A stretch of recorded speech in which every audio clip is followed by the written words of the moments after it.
The gravy was still steaming when Harold cleared his throat and turned our world upside down. "I have something to tell everyone," he announced, his voice oddly steady for a man about to demolish 4 decades of marriage. Our children froze, forks suspended midair. I remember thinking how strange it was that the cranberry sauce hadn't even been passed around yet. 45 years of marriage, and he couldn't wait until dessert. Before we jump back in, tell us where you're tuning in from, and if this story touches you, make sure you're subscribed, because tomorrow I've saved something extra special for you. Margaret and I have been seeing each other for 12 years now, Harold continued, as calmly as if discussing the weather forecast. And we've decided it's time to start our life together properly. Our son Robert's wife gasped. Our daughter Claire dropped her napkin. Our grandchildren stared, wide-eyed, absorbing every second of this family implosion. And me?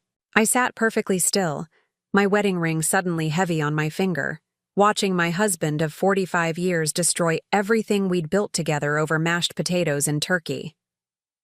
What Harold didn't know, what nobody knew, was that I'd been preparing for this moment for 20 years.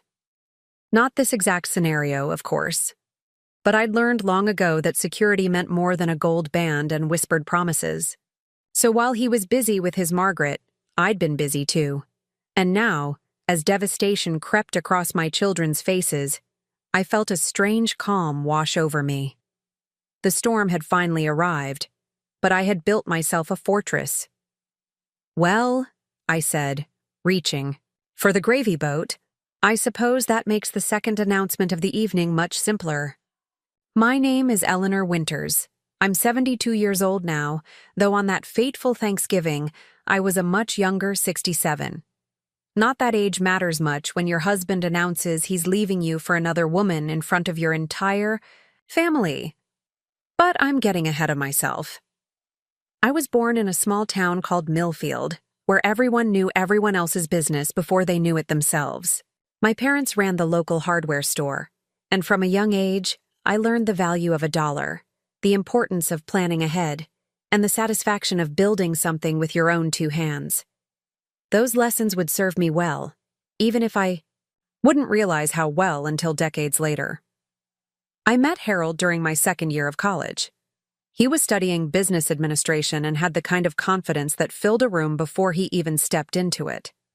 Tall, with warm brown eyes, and a smile that made you feel like you were the only person in the world worth talking to. Back then, that smile seemed genuine. Now I wonder if it was just another tool in his arsenal, carefully deployed to get what he wanted. We married young, too young looking back. I was 22, Harold 24. It was 1974, and I had dreams of finishing my degree in accounting, maybe even opening my own firm someday. But Harold had other ideas. "A man needs to provide for his family," he'd say, "and a woman needs to make that house a home." So I set aside my textbooks and calculator, convincing myself that supporting his career was the same as having one of my own. Our first apartment was tiny, a 1-bedroom walk-up with a kitchen barely big enough for a table. I still remember the yellow curtains I sewed for the windows, how proud I was of our little space. Harold was working as a junior account manager at Reynolds & Burke, a manufacturing company that made industrial parts. Not glamorous, but steady. We were happy, or at least I thought we were. Robert came along 3 years into our marriage, and Claire followed 2 years after that. Our little apartment became too small, so we stretched ourselves thin to buy a modest 3-bedroom house in the suburbs. Those early years were a blur of diapers and midnight feedings, of Harold working late and me trying to keep everything running smoothly at home. I told myself this was just a season, that once the children were in school, I could pick up where I'd left off with my own ambitions. But life has a way of pushing dreams further down the road. By the time both children were in school, Harold had been promoted to senior management. The company was expanding, and he was traveling more often. "This is our chance," he'd tell me. "If I make regional director, we'll be set." So I continued to put my aspirations on hold, telling myself there would be time later. The years melted. Away, marked by school plays and soccer games, proms and graduations. Our house filled with memories, good ones mostly. Harold missed more events than I would have liked, but he was building something for all of us. At least, that's what I believed. It was our 25th anniversary when the first crack appeared in our marriage's foundation. Harold forgot. Completely and utterly forgot. I had prepared a special dinner, bought a new dress, even arranged for the children, by then in college, to call with congratulations. But Harold walked in at 9 o'clock that evening, loosening his tie, completely oblivious to the cold meal, waiting on the table or the tears I'd tried to hide. I had a meeting that ran late, he explained, not even apologizing once he realized what day it was. These things happen, Eleanor. It's just a date. Just a date. 25 years of my life reduced to just a date. Something shifted in me that night. It wasn't dramatic. No shouting matches or ultimatums. Instead, a quiet realization settled in my heart. I had made myself small to make room for Harold's. Big dreams, and he hadn't even noticed the sacrifice. The next day, I opened my own bank account. Just a small one, separate from our joint accounts. I didn't tell Harold, not out of malice, but because I knew he wouldn't understand. He'd see it as a betrayal rather than self-preservation. I started with just $50, money I'd saved from trimming our grocery budget. A few months later, I saw an advertisement in the local paper. Part-time bookkeeper needed. It was for a small flower shop downtown, just 15 hours at the week. When I mentioned it to Harold, he laughed. Why would you want to do that? We don't need the money, and you've never worked in a real office. His dismissal stung, but it also strengthened my resolve. I applied for the position, using my maiden name on the application. When they called me for an interview, I told Harold I was joining a book club, and when I got the job, I maintained the fiction. 3 afternoons a week, I was supposedly discussing literature with local women, when in reality, I was balancing books and learning the ins and outs of a small business. My salary wasn't much, but every penny went into my separate account. Harold never questioned where I was going or what I was doing. In retrospect, that should have been my first clue that something wasn't right. What husband doesn't ask about? His wife's new interests, especially after decades of marriage? But I was too caught up in my small rebellion to notice his indifference. The flower shop led to another opportunity with a local accountant who needed seasonal help during tax time. I took night classes at the community college, brushing up on the accounting knowledge I'd abandoned so many years ago. Within 3 years, I had earned my certification and was working part-time at a respectable firm in town. All while Harold believed I was running various committees and attending women's groups. My private account grew steadily. I wasn't making a fortune, but I was building something that was entirely my own. Then, in 2002, something unexpected happened. One of my clients at the accounting firm, an elderly widow named Mrs. Kavanaugh, took a liking to me. "You remind me of myself at your age," she told me one day. "Smart as a whip, but playing by rules that were written to keep you in your place." Mrs. Kavanaugh had inherited her late husband's real estate business and had turned it into something much more profitable than he had ever managed. She offered me an opportunity to invest in one of her properties, a small strip mall on the edge of town. The risk seemed reasonable and the potential return significant. I took $10,000 from my secret account, nearly everything I had saved, and bought a modest stake in the property.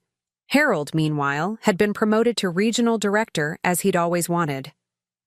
Preparing and narrating this story took us a lot of time, so if you are enjoying it, subscribe to our channel. It means a lot to us. Now back to the story. Our household income had never been higher, but neither had his absences. Business trips, he called them. I wonder now how many of those trips included Margaret. The strip mall investment paid off better than I could have imagined. Within 5 years, the property value had doubled.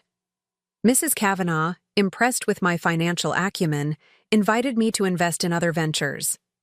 By our 35th anniversary, which Harold remembered this time, though I now suspect out of guilt rather than devotion, my secret portfolio was worth nearly $500,000.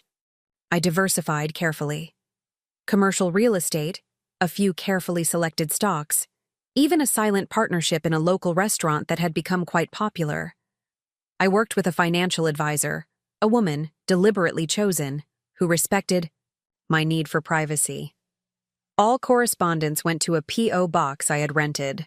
Our children grew up, built careers, got married. Robert became an engineer, Claire a pediatrician. They gave us grandchildren, 5 in total, each one precious to me. I was the devoted grandmother, always available for babysitting, school pickups, baking cookies, and attending recitals. Harold was the fun grandfather who appeared with expensive gifts and then disappeared back into his important work world. By our 40th anniversary, my secret fortune had grown to just over $2 million. Not a spectacular sum by some standards, but considering I had built it from $50 and a lifetime of underestimation, it felt like victory.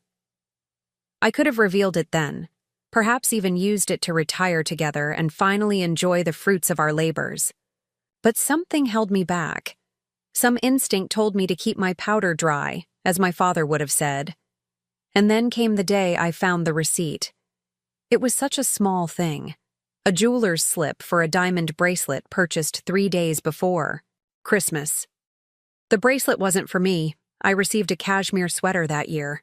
When questioned, Harold claimed it was for his executive assistant, a standard year-end bonus. I pretended to believe him. But that night, I transferred another substantial sum into my private accounts. The next 5 years passed in a strange limbo. On the surface, we were the perfect couple. Successful husband, devoted wife, beautiful, grown children, and adorable grandchildren. We hosted dinner parties where Harold told the same tired jokes to the same admiring audience. We attended charity galas where I wore elegant but conservative dresses, while Harold networked with important contacts. We visited our children on holidays and birthdays, presenting a united front while growing further apart. Meanwhile, my secret grew along with my fortune. I hired a private investigator, discreetly, through my financial advisor. The report confirmed what I had already suspected. Harold had been having an affair with Margaret Townsend, his company's marketing director, for years. The diamond bracelet had been just one of many gifts. There had been romantic getaways disguised as business trips, dinners at restaurants far enough from our social circle to avoid discovery, even a secret apartment in the city, paid for through a shell company that ultimately traced back to Harold's personal accounts. I didn't confront him. Not yet. Instead, I accelerated my financial independence plan. I bought a small but elegant condominium in my name only, furnished it simply but beautifully, and kept the keys in my private safe deposit box. I updated my will, separating my assets from our joint holdings. I researched divorce attorneys, though I didn't contact any. I was preparing for war while maintaining the most convincing peace. And throughout it all, no one, not Harold, not our children, not our friends, had any idea. I had been invisible for so long that my secrecy had become my superpower. People see what they expect to see, and everyone expected to see simple, supportive Eleanor, the woman who had sacrificed her ambitions for her family's comfort. Which brings us back to that Thanksgiving table, to Harold's announcement and the stunned faces of our family. The gravy was indeed still steaming. "Well," I said, reaching for the gravy boat, "I suppose that makes the second announcement of the evening much simpler." Harold frowned, confusion momentarily replacing his relief at having finally unburdened himself. Our children looked at me, their eyes still wet with shock. "What are you talking about, Mom?" Claire asked. I smiled, feeling calmer than I had in years. "Your father isn't the only one with secrets. I proceeded to pour gravy over my mashed potatoes as if we were discussing nothing more significant than the weather forecast. Every eye at the table was fixed on me. For the past 20 years, I continued, I've been building my own life. While your father was busy with Margaret, I was busy too. I have a career, investments, property, all in my name. And as of this morning, I am worth just over $3 million. The silence that followed was absolute. Harold's face drained of color. Robert and Claire exchanged glances of disbelief. Even the grandchildren seemed to understand that something monumental was happening. That's not possible, Harold finally stammered. You've never worked a day in your life. I couldn't help but laugh. It wasn't a happy sound, but it felt good nonetheless. I've been working since Robert was in middle school. 28 years of employment that you never noticed because you never asked. 28 years of building something that belongs to me alone. But where? How? Harold's confusion was genuine, which only underscored how little attention he had paid to my life. It started at Bloom & Petal, the flower shop downtown, then Harriman Accounting during tax seasons, then Westfield and Associates. For the past 15 years, I've been a full partner at Lancaster Financial Services. My clients know me as Eleanor Jenkins, my maiden name. Our daughter Claire found her voice. Mom, why didn't you ever tell us? I looked at my beautiful daughter, so accomplished in her own right, and felt a pang of regret. At first, it was just a small rebellion, something that was mine alone. Then it became a safety net, and eventually, it became clear that I would need it. Need it for what? Robert asked, though I think he already knew the answer. For exactly this moment, I replied, turning back to Harold. You've made your choice, and now I've made mine. I'm not fighting for you. I'm not begging you to reconsider. You're free to go to Margaret with my blessing, but you're going with exactly what you've put into this marriage recently, which is nothing. Harold's face flushed with anger. That's ridiculous. Half of everything we have is mine by law. The house, the accounts, everything. I nodded, conceding the point. You're right about our joint assets. They'll be divided equitably, I'm sure. But my personal fortune isn't part of that equation. It's protected by trusts, corporations, and legal structures that would take you years and a fortune in legal fees to even begin to challenge. Our son-in-law, Michael, who had been silent until now, gave a low whistle of admiration. As a corporate attorney, he recognized the implications immediately. You can't do this, Harold insisted, his voice rising. It's fraud. It's perfectly legal, I interrupted calmly. I've paid taxes on every penny.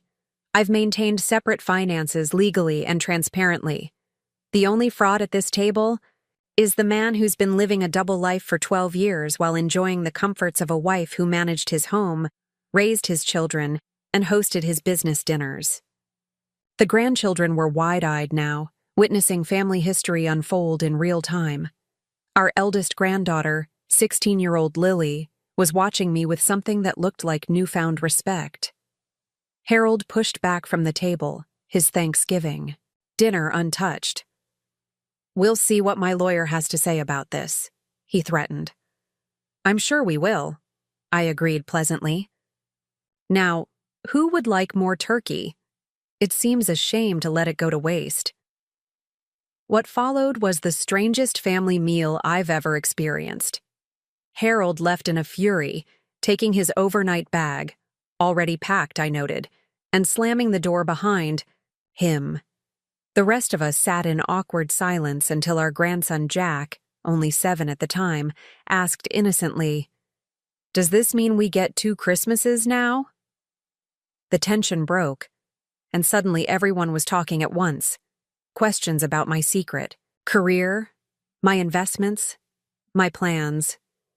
Concerns about the family's future, about how we would navigate holidays and celebrations, expressions of anger toward Harold and sympathy for me.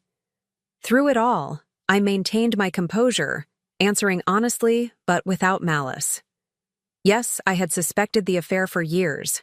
No, I didn't hate Harold. I had simply outgrown my dependence on him. Yes, I would be fine financially. No, I didn't expect them to choose between us. They could love their father while disapproving of his choices. When dinner was finally over and the dishes cleared, my children insisted on helping me clear up, something they hadn't done since they were teenagers living at home. "Mom," Claire said as she dried a serving platter, "I still don't understand. Why you kept all this secret from us? Didn't you trust us?" I considered her question carefully. It wasn't about trust. It was about identity.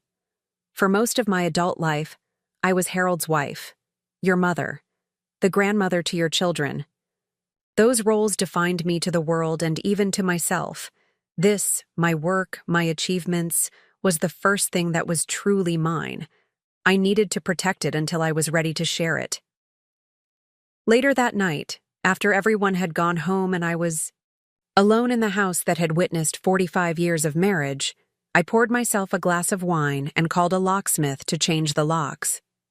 Then I called a moving company to schedule the transfer of my personal belongings to my condominium. Finally, I called my attorney to set the divorce proceedings in motion. As I sat in my kitchen, soon to be my former kitchen, I didn't feel triumphant or vindicated. Instead, I felt something I hadn't expected: freedom. Not just financial freedom, but the liberation of finally being seen for who I truly was, not who others expected me to be. The weeks that followed were chaotic, as divorce proceedings always are. Harold fought tooth and nail for a portion of my personal assets, claiming that our long marriage entitled him to everything I had built. His attorney argued that I had acted in bad faith by concealing my earnings and investments. My attorney, a formidable woman in her 50s who specialized in high-asset divorces, countered that Harold's own deception had necessitated my independent financial planning. More crucially, she demonstrated that I had meticulously separated my earnings and investments from our marital assets, using only money I had earned independently to build my portfolio. The judge, a stern woman with 3 decades on the bench, sided largely with me. Harold received his fair share of our joint assets: the house, which I no longer wanted, half of our retirement accounts, and various investments we had made together. But my personal fortune remained untouched, protected by the careful legal structures I had established. Margaret, it turned out, had her own surprise in store for Harold. Once it became clear that he wouldn't be bringing a multi-million-dollar settlement into their new life together, her ardor cooled considerably. Within 6 months of leaving me, Harold was living alone in a rented apartment, Margaret having decided that perhaps their timing wasn't right after all. As for me, I settled into my condominium and embraced my new public identity. No longer Eleanor Winters, supportive wife, but Eleanor Jenkins, financial advisor and independent woman. I expanded my client list, focusing particularly on women in situations similar to what mine had been: capable, intelligent women whose financial literacy had been stunted by traditional expectations. My relationship with my children deepened in unexpected ways. Initially shocked by the revelations about both their parents, they eventually came to see the situation with remarkable maturity. Robert confessed that he had always worried about how I would manage if something happened to Harold. "I should have known you'd have a plan," he said, hugging me.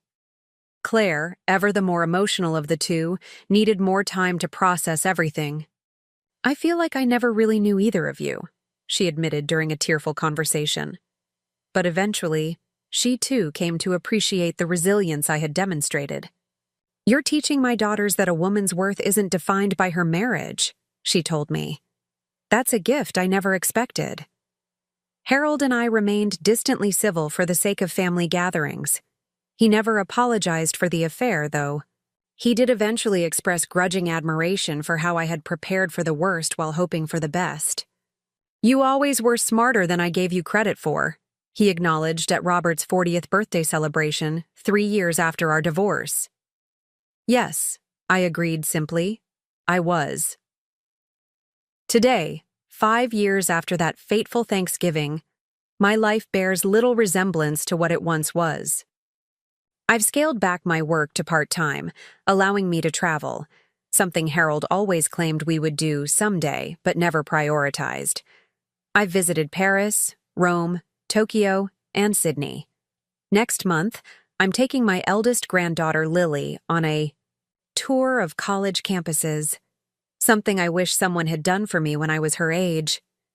I've discovered new passions, photography, ballroom dancing, even a writing group where I'm working on a memoir tentatively titled The Invisible Fortune.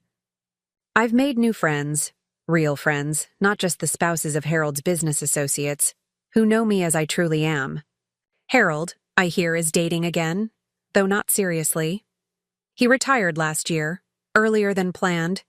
The company downsized, and his position was eliminated, a common fate for men his age in corporate America.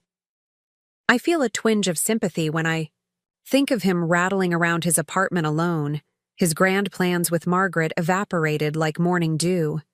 But mostly, I feel grateful. Grateful for the early warning signs that pushed me to build my own security. Grateful for the women who helped me along the way. Mrs. Kavanaugh, my financial advisor, my attorney. Grateful even for the pain of betrayal, which ultimately set me free. Sometimes, in quiet moments, I wonder what would have happened if Harold had never met Margaret, if he had remained faithful, if we had grown old together as I once expected we would. Would I have ever revealed my secret fortune? Would I have continued to live as the supportive wife while silently building my empire? I'll never know the answer to those questions. But I do know this.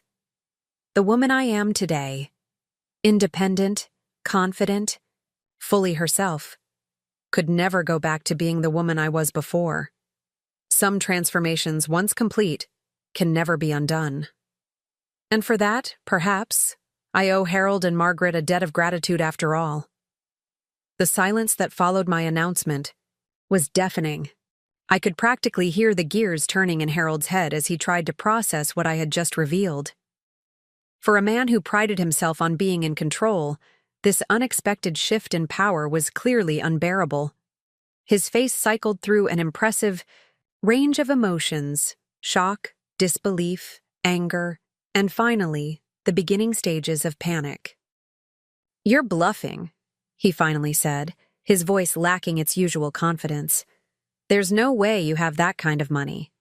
I took a sip of water, allowing myself a moment to savor this rare instance of having Harold at a disadvantage. 45. Years of marriage, and he had never once considered that I might have ambitions beyond keeping his home and raising his children. "I assure you, I'm not bluffing," I replied, reaching into my handbag and extracting a folder I had prepared just in case this moment ever came. I hadn't known it would be today, at our family Thanksgiving dinner no less, but I had always suspected that someday Harold's double life would collide with our marriage. I slid the folder across the table. Inside were statements from investment, accounts, property deeds, partnership agreements, and a summary sheet prepared by my financial advisor showing my net worth. $4 million to be exact. Harold grabbed the folder, flipping through the documents with increasing agitation. Our son Robert and daughter Claire exchanged glances, clearly unsure whether to be impressed by my financial acumen or concerned about what this meant for our family. "You've been hiding all this?" Harold demanded, a flash of something that looked strangely like hurt crossing his features. "For how long?" 20 years, I answered calmly. "Since our 25th anniversary." "Do you remember that day, Harold?" He looked confused, and I wasn't surprised. The day that had been a turning point for me had likely been just another forgettable Thursday to him.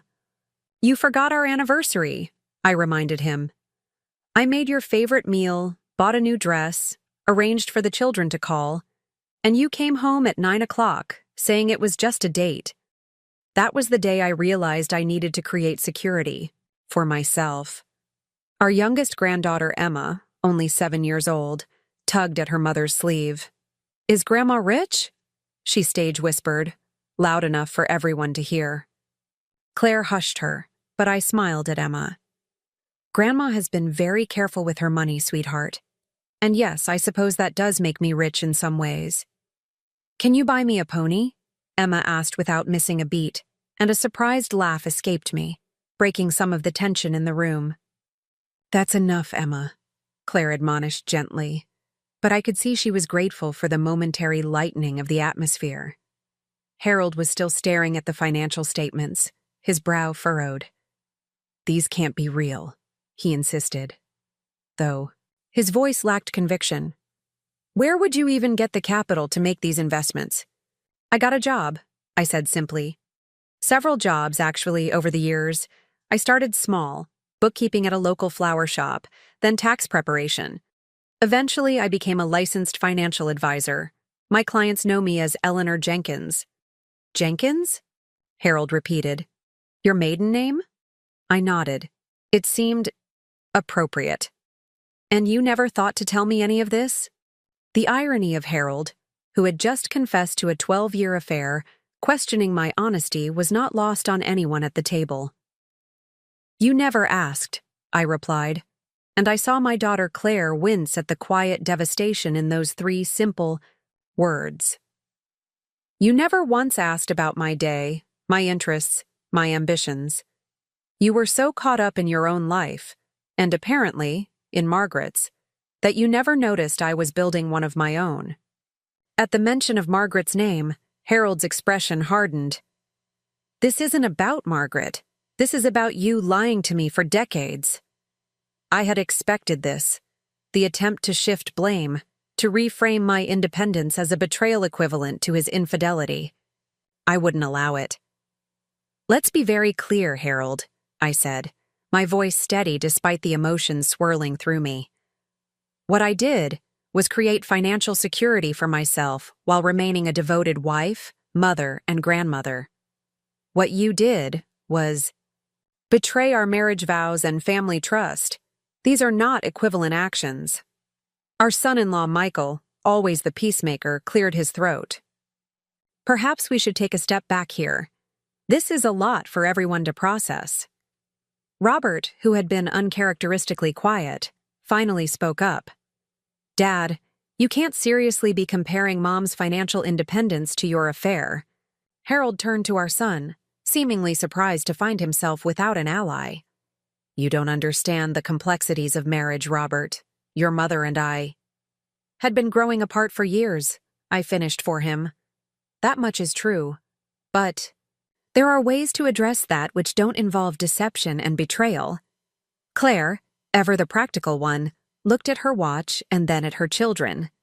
"I think the younger ones should probably head to the family room while the adults talk," she suggested. I was grateful for her intervention.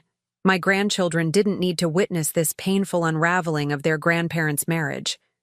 As the 3 youngest were shepherded out by Claire's teenage daughter, Lily, I couldn't help but notice how Lily looked back at me, not with confusion or disappointment, but with what appeared to be newfound respect. Once the children were out of earshot, Harold pushed away from the table, the legs of his chair scraping harshly against the hardwood floor. "I need some air," he announced, and stormed out of the dining room toward the back patio. The moment the door closed behind him, Claire and Robert turned to me, their expressions a mix of concern and bewilderment. "Mom," Claire began cautiously, "I'm trying to understand.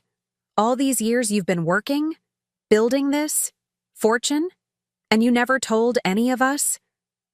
I looked at my beautiful daughter, so accomplished in her own field of pediatric medicine, and felt a pang of regret for the secrets I had kept even from my children. "At first, it was just about having something that was mine," I explained. "Your father's career always took precedence. Our family's needs always came first. I don't regret that. Raising you and Robert was the greatest joy of my life, but somewhere along the way I lost myself.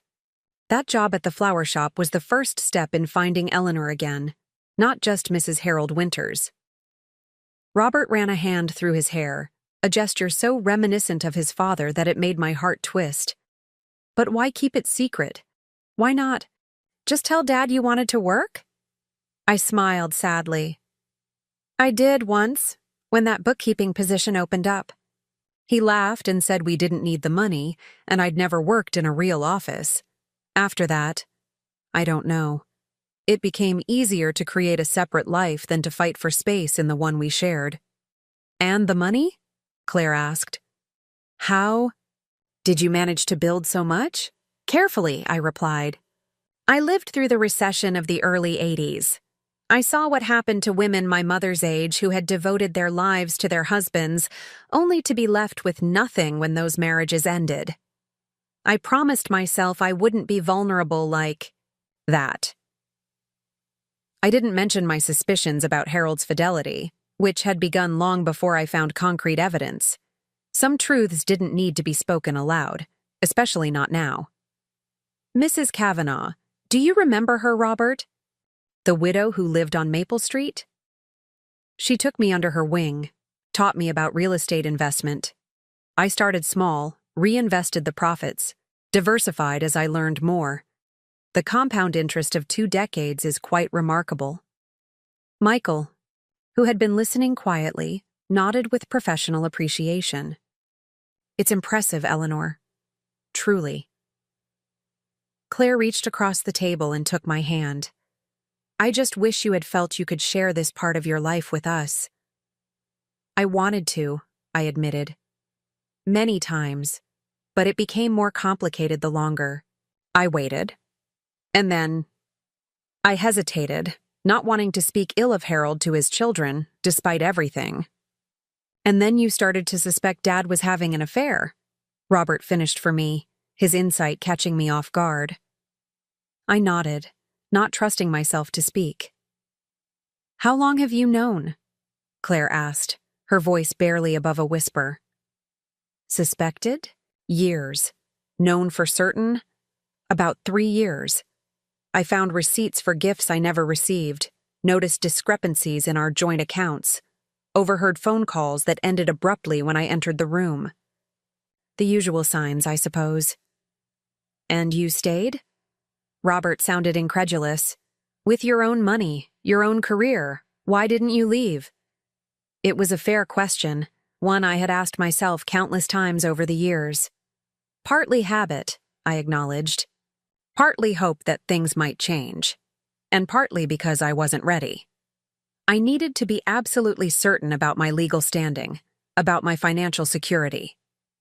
Divorce after decades of marriage is complicated, especially with significant assets involved. The patio door opened, and Harold stepped back into the dining room. His face was composed now, the businessman's mask firmly back in place. I've called Margaret, he announced without preamble. I'll be staying with her tonight. We can discuss the logistics of separation later this week. Just like that, 45 years of marriage dismissed like an inconvenient business meeting. I should have been hurt. Perhaps I would be later. But in that moment, all I felt was a profound sense of relief that the pretense was finally over. That seems reasonable, I agreed, matching his businesslike tone. I'll have my attorney contact yours on Monday. Harold's eyes narrowed at the mention of my attorney. You already have a divorce attorney? I've had one on retainer for 3 years, Harold. I believe in being prepared. This revelation seemed to unsettle him more than anything else I had said. The idea that I had been planning for this eventuality, that I had been steps ahead of him, clearly disturbed his view of our relationship, and perhaps his view of me. I'll get my things, he muttered, heading toward our bedroom. Claire started to rise, perhaps to follow her father, but I gently touched her arm. Give him space. This isn't easy for any of us. While Harold packed, an uncomfortable silence settled over the dining room. The turkey had grown cold, the gravy congealed in its boat. Our perfect Thanksgiving dinner, like our perfect marriage, was revealed to be nothing more than an elaborate facade. What happens now? Robert finally asked, breaking the stillness. Now, I said, drawing a deep breath, we adjust to a new normal. Your father and I will work out the details of our separation. But nothing changes between you and him or between you and me. We're still your parents. We still love you and your families more than anything in the world. It won't be that simple, Claire objected, tears welling in her eyes. Holidays, birthdays, family gatherings, everything will be different. I reached for her hand again. Different doesn't have to mean worse, sweetheart. Sometimes different just means more honest. Harold emerged from the bedroom with a suitcase and his laptop bag. He had changed out of his Thanksgiving sweater into one of his business suits, as if preparing for battle. I'll call you tomorrow, he said, addressing the children rather than me. We can talk more then when things are calmer. Robert stood, his posture stiff. I'll walk you out, Dad. I couldn't hear what was said at the front door, but when Robert returned, his expression was troubled. He wanted to make sure. I knew that he didn't mean for it to happen like this, that he had planned to tell us after the holidays, but the moment just felt right. I couldn't help the bitter laugh that escaped me. The moment felt right to blow up our family during Thanksgiving dinner? That's convenient. Claire shot me a look of mild reproach. Mom, please, this is hard enough. She was right, of course. No matter how justified my anger, expressing it wouldn't help my children navigate this painful situation. I took a deep breath and nodded. You're right. I'm sorry. I stood and began clearing the table, needing something productive to do with my hands. Why don't we salvage what we can of this evening? The kids must be hungry, and there's pie for dessert. Michael and Robert exchanged glances, clearly surprised by my composure. But Claire, who had always understood me best, simply started helping, me with the dishes. You've been preparing for this for a long time, haven't you? She asked quietly as we worked side by side in the kitchen. In some ways, yes, I admitted. But you never can fully prepare for the end of a marriage, no matter how inevitable it seems. Are you okay, Mom? Really? I paused, considering her question seriously. I will be, I finally said. I've built a good life for myself, one that doesn't depend on your father's presence or approval. That's more than many women my age can say. Claire nodded, seemingly satisfied with my answer, and we finished putting together dessert plates for the children. The remainder of the evening passed in a strange, subdued fashion. We ate pumpkin pie and played board games with the grandchildren, all of us working hard to project normalcy despite the seismic shift that had occurred at the dinner table. By the time everyone was ready to leave, a tentative new equilibrium had been established. As I hugged each family member goodbye at the door, I whispered reassurances and promises to call soon. Lily, my eldest granddaughter, held on a bit longer than usual. Grandma, she whispered, I think what you did was badass. Despite everything, I found myself smiling. Language, young lady. She grinned, unrepentant. Still true. After everyone had gone, I wandered through the house that had been my home for over 4 decades. It felt both intimately familiar and suddenly strange, as if the walls themselves had absorbed the shock of the evening's revelations. In the master bathroom, Harold's toiletries were missing from the counter. He had taken his electric razor, his cologne, his monogrammed towel, such small things to mark the end of nearly half a century together. I sat on the edge of the bed, our bed, and finally allowed myself to feel the emotions I had been carefully controlling all evening. Not grief for the loss of Harold. That grief had been processed in small doses over years of growing suspicion and distance. Not anger, though there was certainly justification for it. What overwhelmed me in that moment was a profound sense of validation. For years, I had questioned my instincts, doubted my perceptions, convinced myself that my uneasiness about Harold's behavior was merely paranoia or insecurity. Tonight had confirmed what part of me had always known. I had been right to protect myself right to build my own security, right to prepare for this day. I moved to my closet and pushed aside my winter coats to reveal a small safe installed in the back wall, hidden behind a false panel. Harold had never known it existed, just as he had never known about my separate bank accounts or investment portfolio. I entered the combination and removed a small leather portfolio containing documents I had gathered over the years. Copies of Harold's credit card statements showing purchases for Margaret, phone records highlighting calls to her number, even photographs taken by the private investigator showing them together at a resort when Harold was supposedly at a business conference. I had never planned to use these materials vindictively, but I had collected them methodically, understanding that divorce proceedings could turn ugly, especially when significant assets were involved. Harold's decision to announce his affair publicly might simplify matters. At least there would be no need to prove infidelity. But experience had taught me to remain prepared for all possibilities. Next to the portfolio was a set of keys to my secret sanctuary. A waterfront condominium I had purchased 3 years ago when I first obtained concrete evidence of Harold's affair. Decorated in shades of blue and cream with large windows overlooking the bay. It was everything our marital home was not. Modern, serene, and wholly mine. I had furnished it slowly, carefully, telling no one of its existence. It was my escape plan, my insurance policy, my promise to myself that I would never be trapped or dependent again. I returned the portfolio to the safe but kept the keys out. Tonight, I would sleep in my own bed, in my own home. But tomorrow, I would begin the process of moving my life to a space untainted by deception and compromise. As I prepared for bed, I caught a glimpse of myself in the mirror. The woman who looked back at me was not the devastated wife I might have been without my secret career and financial independence. She looked tired, certainly, and perhaps a little sad, but also resolute. Dignified. I nodded at my reflection, acknowledging this woman who had quietly built her own wings while her husband was busy constructing his elaborate lies. Sleep came surprisingly easily that night. Perhaps because, for the first time in years, I had nothing left to hide. The next morning brought a flurry of text messages and calls from concerned family members.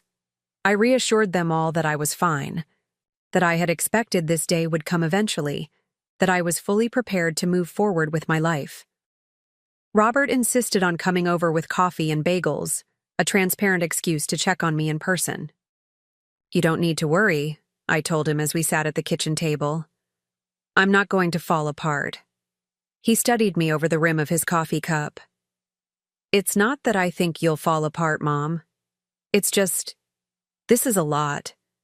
And you're being so calm about it all. Because I've had years to prepare myself," I explained. "Your father's announcement wasn't a shock to me, just a confirmation of what I already knew. And this secret career of yours, the money, were you ever going to tell us about that? If Dad hadn't forced your hand?" It was a fair question, one that deserved an honest answer. "I don't know," I admitted. Part of me wanted to. There were moments, when you got your promotion at the engineering firm, when Claire opened her pediatric practice, when I almost told you both how I understood your professional pride, because I felt it too. But it never seemed like the right time. Because of Dad? Partly, I acknowledged, but also because I was afraid you might not understand, that you might see it as some sort of betrayal of our family, as if my desire for independence somehow diminished my love for all of you. Robert reached across the table and squeezed my hand. "We wouldn't have thought that, Mom. We would have been proud of you. We are proud of you." His words touched me deeply. "Thank you for that. It means more than you know." We spent the morning going through practical matters, which accounts were joint, which solely in my name or Harold's, what the process of separation would entail. Robert, with his engineer's mindset, approached it all as a problem to be solved methodically, which was exactly what I needed. By afternoon, I felt ready to make my first major move. I called the attorney I had on retainer, Catherine Bloom, a formidable divorce lawyer known for her thorough approach and uncompromising advocacy. "So he finally did it," she said when I explained the situation. "I'm sorry, Eleanor, even though we've been preparing for this possibility." "Thank you. Catherine, I'd like to proceed as we discussed. Priority 1 is protecting my separate assets. Of course, I'll file the initial paperwork on Monday. In the meantime, I'd suggest moving any personal items of significant value, financial or sentimental, to a secure location. Divorces can bring out the worst in people, even after decades of marriage." "Already handled," I assured her, thinking of the safety deposit boxes where I had gradually transferred my grandmother's jewelry, important documents, and irreplaceable family photographs. "Good. And Eleanor? Try to document any communication with Harold. If he calls, follow up with an email summarizing what was discussed. If he texts or emails, save everything. Connecticut is an equitable distribution state, but judges have considerable discretion in determining what's equitable, especially in long-term marriages." I thanked her and promised to be diligent. As I hung up, I noticed a text message from Claire. "Dad just called. He wants to meet with all of us tomorrow at his office. Says he wants to explain his side. Are you okay with this?" I considered the request. Part of me wanted to refuse, to declare that Harold had forfeited any right to family mediation when he chose to blindside us all at Thanksgiving dinner. But that would only put my children in an impossible position, forced to choose between their parents. "That's fine," I texted back. "What time?" Claire's response came quickly. 2 p.m. Robert and I will both be there. Michael is staying with the kids. "I'll see you then," I replied, keeping my message neutral despite the apprehension building within me. What exactly did Harold think he needed to explain? What side could possibly justify 12 years of deception? To distract myself from these unproductive thoughts, I decided it was time to visit my condominium. As I drove along the shoreline, watching the winter sun glint off the gray waters of the bay, I felt a sense of anticipation building. This place represented not just an escape from a failing marriage, but an affirmation of my own agency and foresight. The building's security guard recognized me immediately. "Good afternoon, Ms. Jenkins," he greeted me, using the name I had given when purchasing the property. "Haven't seen you in a while." "I've been busy, Frank," I replied with a smile. "But I'll be around more often now." "Looking forward to it, ma'am." The elevator carried me to the 14th floor, and I unlocked the door to Unit 1407 with a feeling approaching reverence. Stepping inside, I was greeted by the clean, open space I had created for myself, so different from the traditional colonial home where Harold and I had raised our family. Here, floor-to-ceiling windows showcased the water view. Sleek, modern, furniture in cool blues and grays replaced the antiques and heirlooms that filled our marital home. The kitchen gleamed with stainless steel appliances, many of which I had never used. This had been a place of occasional refuge, a secret sanctuary I visited when the weight of pretense became too heavy to bear. Now, it would become my home. I moved through the room slowly, reacquainting myself with the space, mentally arranging which of my belongings would come here and which would remain with the house. The bedroom was Spartan but elegant, with a platform bed facing the window so that the first thing I would see each morning would be the sun rising over the water. The guest room was ready for visiting family, a hope that had seemed impossible when I first purchased the condo, but now felt within reach. In the study, a small desk held a computer and files related to my financial advising practice. Here was where I had built my career, advised clients, managed investments that had outperformed even my optimistic projections. I ran my fingers along the spines of finance books on the shelves, remembering how each one had expanded my knowledge, empowered me to take greater control of my future. I sat at the desk and opened the bottom drawer, removing a leather-bound journal I had kept for years. It wasn't a diary in the traditional sense. I had never been one to record daily activities or emotions. Instead, it contained observations, insights, plans for the future. On the first page, dated exactly 20 years earlier, was a simple declaration. Today I begin. Leafing through the pages, I traced my journey from financial novice to confident investor, from part-time bookkeeper to respected advisor.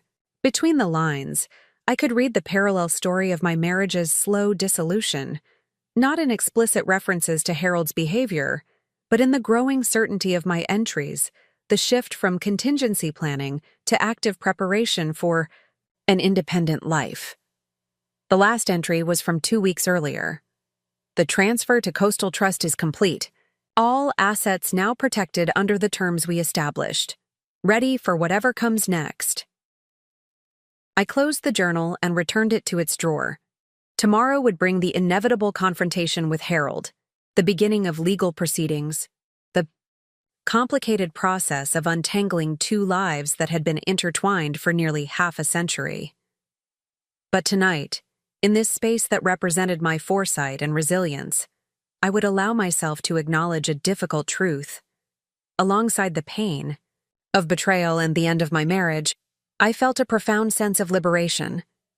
The phone on my desk rang, startling me from my reflections. The caller ID showed Claire's number. "Mom, where are you? I stopped by the house, but you're not there."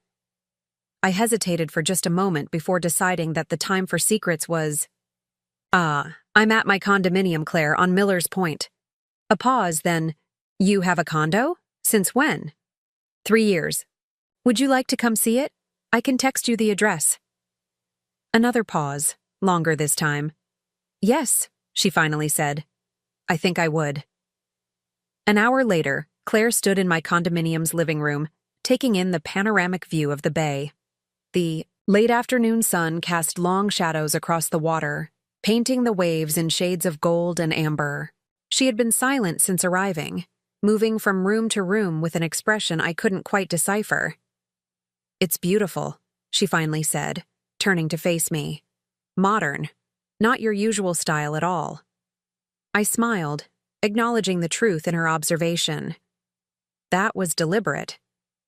I wanted something completely different, a space that was just mine, that didn't carry any echoes of the life I shared with your father.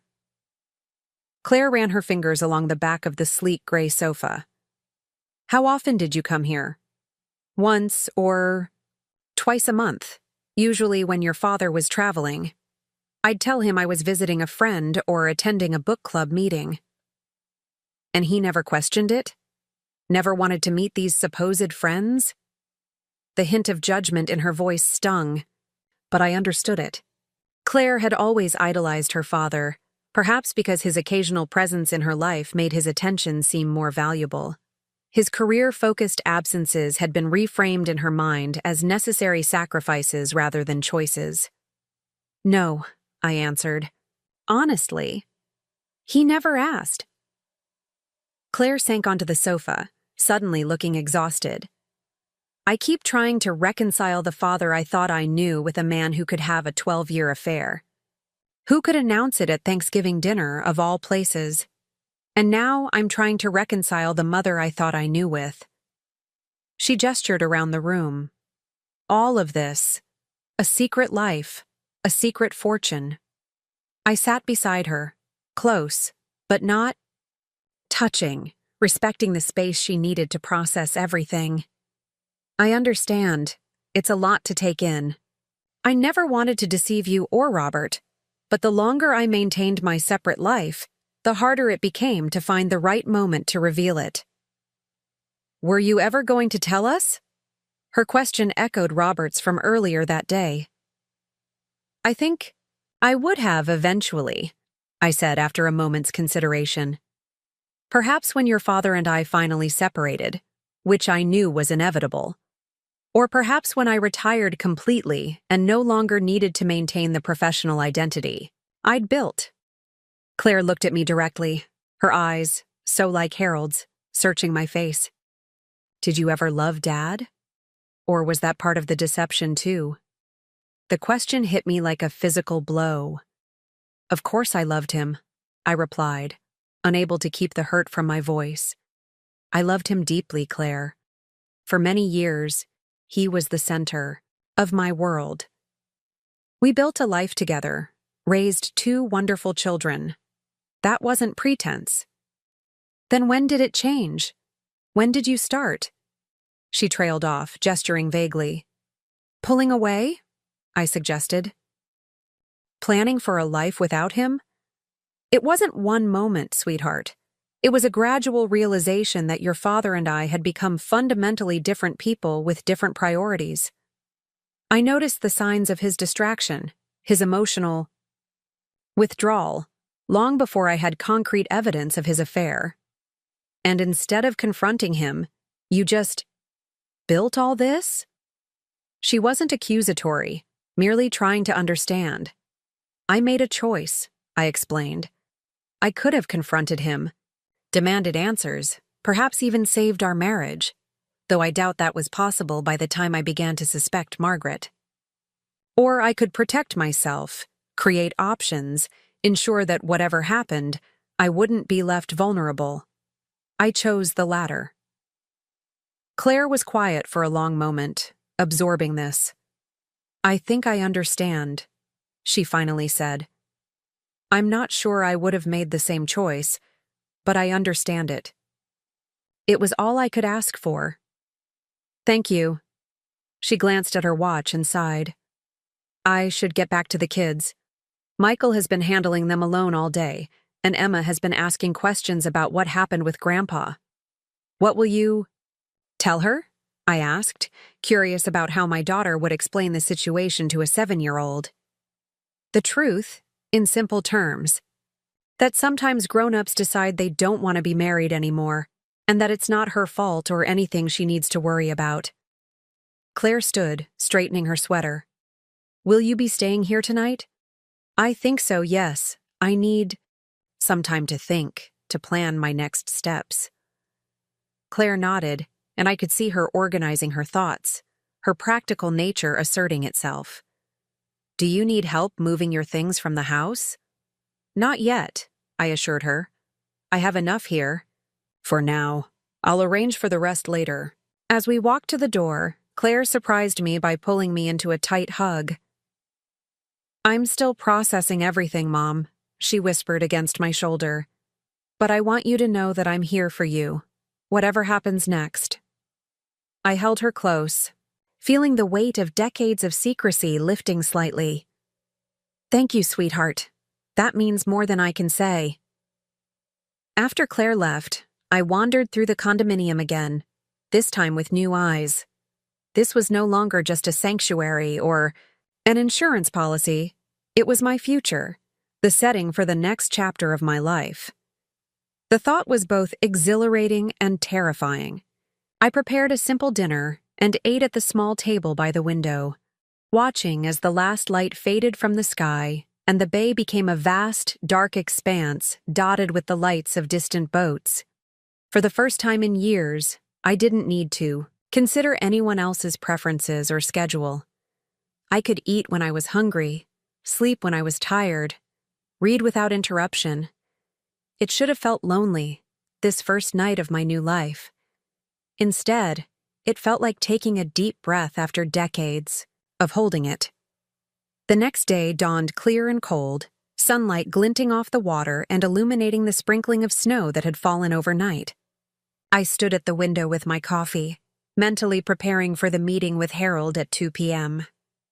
Whatever his explanation entailed, I needed to remain composed, focused on the practical matters of our separation rather than the emotional wounds of his betrayal. I dressed with care, choosing a tailored navy suit I had purchased for client meetings, paired with a silk blouse in a subtle shade of blue. Professional but not severe, confident but not confrontational. My appearance had always been something of a negotiation between Harold's preferences. He liked me in softer colors, more feminine styles, and my own taste. Today, I dressed entirely for myself. The drive to Harold's office took me through familiar streets that suddenly seemed different, as if the revelation of his affair had somehow altered the very landscape of our shared life. His company occupied 3 floors of a modern glass building downtown, with his corner office offering views of both the city skyline and the harbor beyond. Claire and Robert were already waiting in the lobby when I arrived. Claire looked tense, her posture rigid as she checked her watch repeatedly. Robert paced near the reception desk, his hands shoved deep in his pockets. "Mom," Robert said, relief evident in his voice. "You're here." "Of course," I replied, giving each of them a quick hug. "Have you seen your father yet?" Claire shook her head. "His assistant said he's wrapping up a call and will be ready for us in a few minutes." We sat in the waiting area, an uncomfortable silence stretching between us. I could sense my children's nervousness, their uncertainty about what this meeting would entail. For their sake, I maintained an outward calm, though inwardly I was steeling myself for whatever tactics Harold might employ. "Mrs. Winters?" Harold's assistant approached, her smile professional but her eyes curious. No doubt the office was already abuzz with gossip about Harold's Thanksgiving announcement. "Mr. Winters will see you now." She led us to Harold's office, knocking once before opening the door. "Your family is here, sir."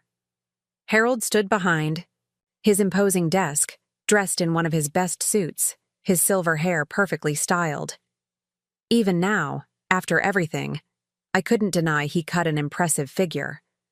For a fleeting moment, I saw him as he had been when we first met.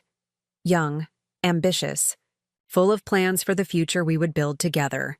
The contrast with the man before me now, who had systematically deceived his family for over a decade, made my heart ache for what might have been. "Eleanor, Robert, Claire," he greeted us, gesturing toward the seating area near the window. "Thank you for coming." We arranged ourselves on the leather sofas, Claire and Robert on one, Harold on the other, me in an armchair between them, as if physically embodying the new family dynamic. Harold cleared his throat. "I want to start by saying how deeply I regret the way things unfolded yesterday. It was never my intention to hurt any of you or to create such a dramatic scene." "What exactly was your intention, Dad?" Robert asked, his voice carefully controlled. "To keep living your double life indefinitely?" Harold winced. "No, of course not.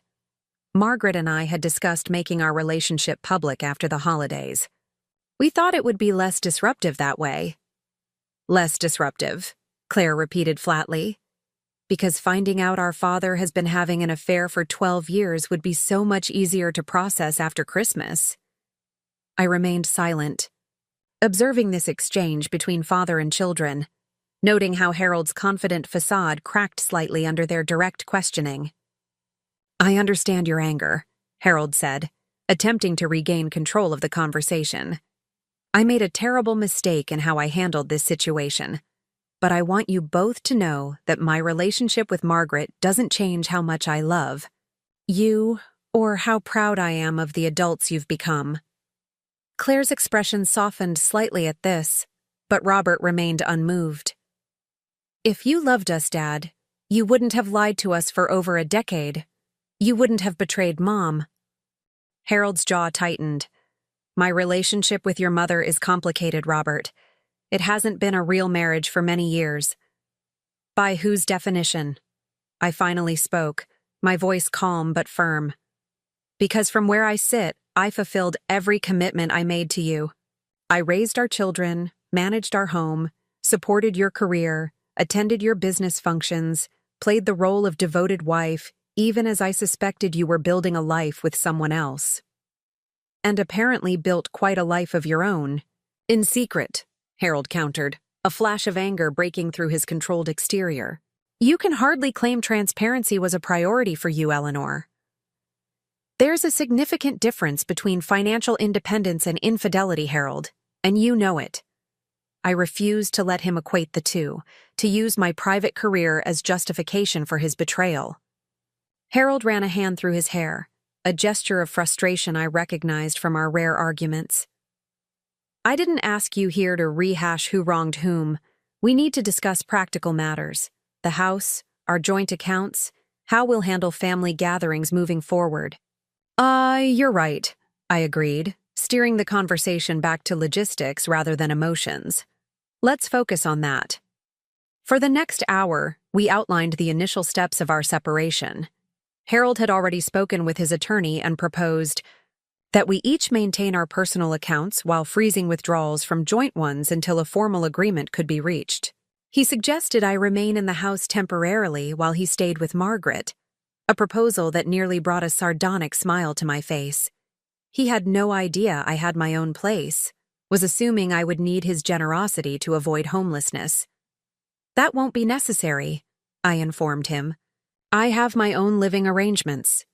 Harold looked genuinely surprised. Since when? That's not relevant to our current discussion, I replied smoothly. What matters is that I don't need to remain in the house if you wish to return to it. I don't, he said quickly. Margaret's place is more convenient for work. I'm sure it is, I thought, remembering that Margaret's luxury apartment was just 2 blocks from his office, a fact I had learned from the private investigator's report. We agreed on a date to meet with our respective attorneys, discussed how to handle upcoming family events. Robert's youngest son had a school play the following week, and established some basic boundaries for this transition period. Throughout the discussion, Harold maintained his businesslike demeanor, treating our separation like a corporate restructuring rather than the dismantling of a 4-decade marriage. As we prepared to leave, Harold asked to speak with me privately. Claire and Robert exchanged glances but agreed to wait in the lobby.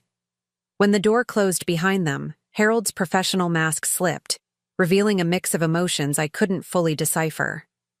Eleanor, he began, his voice lower, more intimate than it had been during our formal discussion. There's something I need to ask you. I waited, maintaining the emotional distance I had cultivated over years of suspicion and disappointment. Your investments, your property, just how extensive are they? Of course.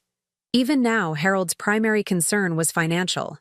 I shouldn't have been surprised, yet somehow the blatant self-interest still stung. My assets are not your concern, Harold, I replied evenly. My attorney will provide yours with all legally required disclosures during the divorce proceedings. His expression hardened. After 45 years of marriage, you owe me more than legal disclosures, Eleanor. We built a life together. Half of everything we have is rightfully mine. Half of everything we built together, I corrected him. My separate assets, earned through my own work and invested without any contribution from you, remain mine. Connecticut law is quite clear on that point. Harold's face flushed with anger. You deceived me for years, hid income, made investments without my knowledge or consent. No judge will look favorably on that level of financial misconduct. I had anticipated this argument and was prepared for it. I reported all income on our tax returns, Harold. I paid taxes on every penny I earned. The fact that you never bothered to review our joint filings, which you signed, by the way, doesn't constitute deception on my part. He stared at me as if seeing me for the first time. Who are you? He asked, genuine bewilderment in his voice. When did you become this calculating person? The question almost made me laugh. The irony of Harold, who had systematically deceived his family for 12 years, questioning my character was too absurd. I became this person gradually, I answered truthfully. With each business trip that extended mysteriously, each late-night call you took in your study with the door closed, each receipt I found for gifts I never received. I became this person because I had to, Harold. Because you gave me no choice. He had no response to that, and after a moment of tense silence, I gathered my purse and moved toward the door. For what it's worth, Harold said as my hand touched the doorknob. I did love you, Eleanor. For many years, I loved you very much. I paused, absorbing the past tense, the finality of it. I loved you too, Harold. But love without respect, without honesty, without commitment, it's not enough. It never was. I left him standing in his corner office, surrounded by the trappings of the successful life he had built, at least in part, on lies. In the lobby, Robert and Claire stood when they saw me approach, their expressions questioning. "Everything's fine," I assured them, "just finalizing some details." We rode the elevator down in silence, each lost in our own thoughts. When we reached the ground floor, Claire checked her watch. "I have to pick up Emma from her friend's house," she said. "Will you be okay, Mom?" "I'm perfectly fine," I assured her. "Go take care of Emma. I'll call you tomorrow." After Claire left, Robert lingered, clearly wanting to say something but unsure how to begin. "Walk with me?" I suggested, gesturing toward the small park across from Harold's building. It was cold but clear, the winter sun casting long shadows across the paths. Robert nodded, and we crossed the street together, finding an empty bench overlooking a frozen fountain. For several minutes, we sat in companionable silence, watching people hurry past in heavy coats and colorful scarves. "You know what I keep thinking about?" Robert finally said. "That summer we went to Cape Cod when I was maybe 9 or 10. Dad had promised to teach me to sail, but then he got called back to work for some emergency. You were left with 2 disappointed kids and a rental cottage for another week." I remembered that summer vividly. The small cottage with the wraparound porch, the sand that got into everything, Claire's sunburn on the second day. "Instead of cutting the vacation short," Robert continued, "you found a local sailing instructor and arranged lessons for both of us. You stretched the budget to make it happen, worked extra hard to keep us entertained. When Dad finally showed up for the last 2 days, you never once made him feel guilty for leaving." "He was building his career," I said, echoing the explanation I had given my children countless times over the years. "It was important for all of us." Robert shook his head. "That's what you always told us. But now I'm wondering how many of those emergencies, those urgent business trips, were really about work, and how many were about Margaret or someone before her." It was a question I had asked myself many times, particularly after confirming Harold's affair with Margaret. How long had his infidelity truly stretched back? Had there been others before her? "It doesn't matter now," I said, meaning it. "The past is the past. We can't change it, only learn from it." Robert studied me, his expression thoughtful. "You're not what I expected, Mom."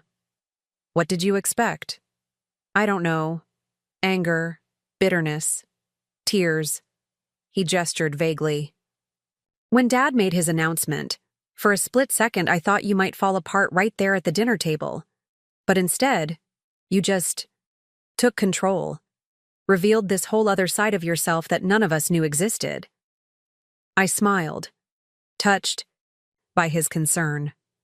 "I've had years to prepare for this moment, Robert. Years to process my feelings about your father's betrayal. The anger and tears happened long ago, in private." "And the bitterness?" I considered the question seriously. "There is some," I admitted. "How could there not be? But I refuse to let it define me or the next chapter of my life. I've worked too hard, built too much, to allow resentment to poison it all." Robert nodded, seeming satisfied with my answer. "So what happens now? With the divorce, with your career? Will you keep working?" "For now, yes. I enjoy my work, and my clients depend on me. As for the divorce, it will proceed as these things do. Negotiations, compromises, eventually a settlement. Your father and I are both practical people at heart. I don't anticipate the kind of acrimonious battle that some couples wage." "And the family?" Robert asked, his voice quieter now. "How do we move forward from this?" It was the question that had haunted me throughout my years of preparation. I had secured my financial future, planned for my independence, but the impact on our family dynamics, that was harder to anticipate or control. "One day at a time," I told him honestly. There will be adjustments, awkward moments, new traditions to establish, but the foundation, the love between parents and children, between siblings, between grandparents and grandchildren, that remains unchanged. Robert seemed to accept this, though concern still shadowed his eyes. We sat a while longer, watching as the park gradually emptied, the early winter darkness driving people homeward. Finally, Robert checked his watch and sighed. I should go. Sarah's expecting me for dinner. I squeezed his hand. Go. Give her and the boys my love. As he stood to leave, Robert hesitated. Where will you go now? Back to the house or to my condominium? I said, the words still unfamiliar on my tongue. Claire visited last night. Perhaps you'd like to see it sometime as well? I would, he said, smiling. Maybe this weekend? That would be lovely. After Robert left, I remained on the bench a while longer, watching as lights came on in offices and apartments across the street. Workers heading home after a long day, families gathering for dinner, lives continuing in their ordinary rhythms despite the seismic changes in my own. My phone buzzed with a text message from Catherine Bloom, my attorney. Filed initial paperwork. Today. Harold's attorney already reached out. Meeting scheduled for Thursday, 10 a.m. at my office. Be prepared for aggressive tactics, asset division. I wasn't surprised. Harold had built his career on being a step ahead of competitors, anticipating moves and countering them before they could be fully executed. He would approach our divorce with the same strategic mindset. But what he didn't yet understand was that I had been planning this chess match far longer than he had considered moves and counter-moves while he was still assuming I would remain his faithful, oblivious wife indefinitely. Another text arrived, this one from Claire. Thinking of you. Emma wants to know if you'll still come to her ballet recital next month. I told her of course you will. Hope that's okay. My heart lifted at this small evidence that despite everything, my place in my grandchildren's lives remained secure. Wouldn't miss it for the world, I texted back. Tell her grandma is practicing her applause already. As darkness settled, fully over the park, I finally rose from the bench, my joints stiff from the cold and the weight of the day's emotional conversations. Instead of heading directly to my car, I found myself walking toward the harbor, drawn to the water as I had been since childhood. The bay stretched before me, dark and vast in the winter evening, dotted with the lights of boats and distant shorelines. I stood at the railing, breathing in the salt air, feeling the strange mix of liberation and grief that had become my constant companion since Harold's announcement. 45 years of marriage, ended over Thanksgiving dinner. A lifetime of memories, some joyous, some painful, all part of the complex tapestry that had brought me to this moment. I thought of the young woman I had been when I met Harold, so eager to build a life with the charismatic business student who promised to give me the world. I thought of the mother I became, fiercely protective of my children, even as I began to suspect their father's betrayal. And I thought of the woman I was now, financially independent, professionally accomplished, standing at the threshold of a future entirely of my own making. The cold finally drove me back toward my car. As I walked, my phone rang. A number I didn't recognize. Normally, I would let such calls go to voicemail, but something prompted me to answer. Eleanor Jenkins? A woman's voice asked, using my professional name. Yes, this is Eleanor. This is Diane Levinson. We met at the Coastal Women in Finance Symposium last year.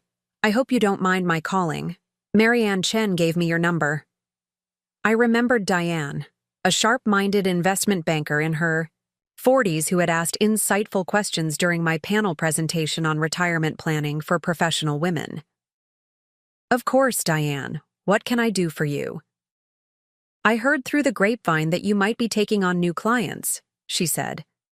My mother recently sold her business and is looking for someone to help her manage the proceeds. Someone who understands the unique challenges women face in preserving and growing wealth. I smiled at the timing. Even as one chapter of my life was ending, opportunities for the next were already presenting themselves. I would be happy to meet with your mother, I told her. My schedule is somewhat in flux at the moment, but perhaps next week. We arranged a tentative meeting, and I hung up feeling a renewed sense of purpose.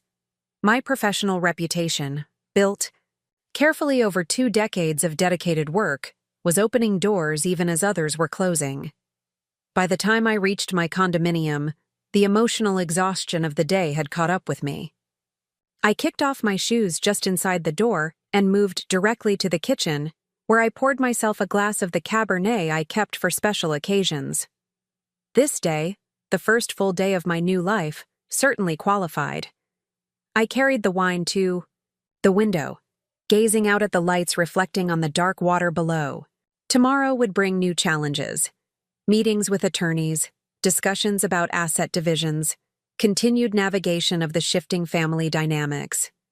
But tonight, in this space I had created for myself, I allowed a moment of quiet celebration for the strength I had found, the security I had built, the future I had secured through years of careful planning.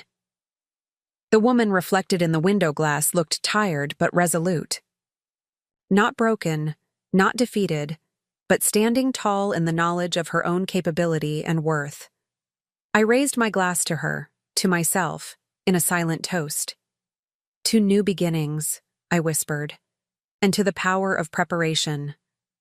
The first meeting with the attorneys was exactly as Catherine had predicted, tense, focused on financial matters, and marked by Harold's barely contained disbelief at the extent of my separate assets. We gathered in Catherine's elegantly appointed conference room, the mahogany table between us like a physical manifestation of the divide in our marriage. Harold arrived with Martin Geller, a divorce attorney known for aggressive tactics in high-asset cases. I recognized him from charity galas we had attended over the years, a sharp-featured man with calculating eyes and a reputation for leaving opposing parties with as little as legally possible. "Mrs. Winters," Martin greeted me with a smile that didn't reach his eyes. "I hope we can make this process as painless as possible for everyone involved." Catherine, never one to be intimidated, responded with professional coolness. "That's our hope as well, provided your client is prepared to negotiate in good faith." Harold sat stiffly in his chair, his gaze fixed on the folder Catherine had placed before her. I knew it contained documentation of my separate assets, accounts, and investments, the tangible evidence of my years of financial independence.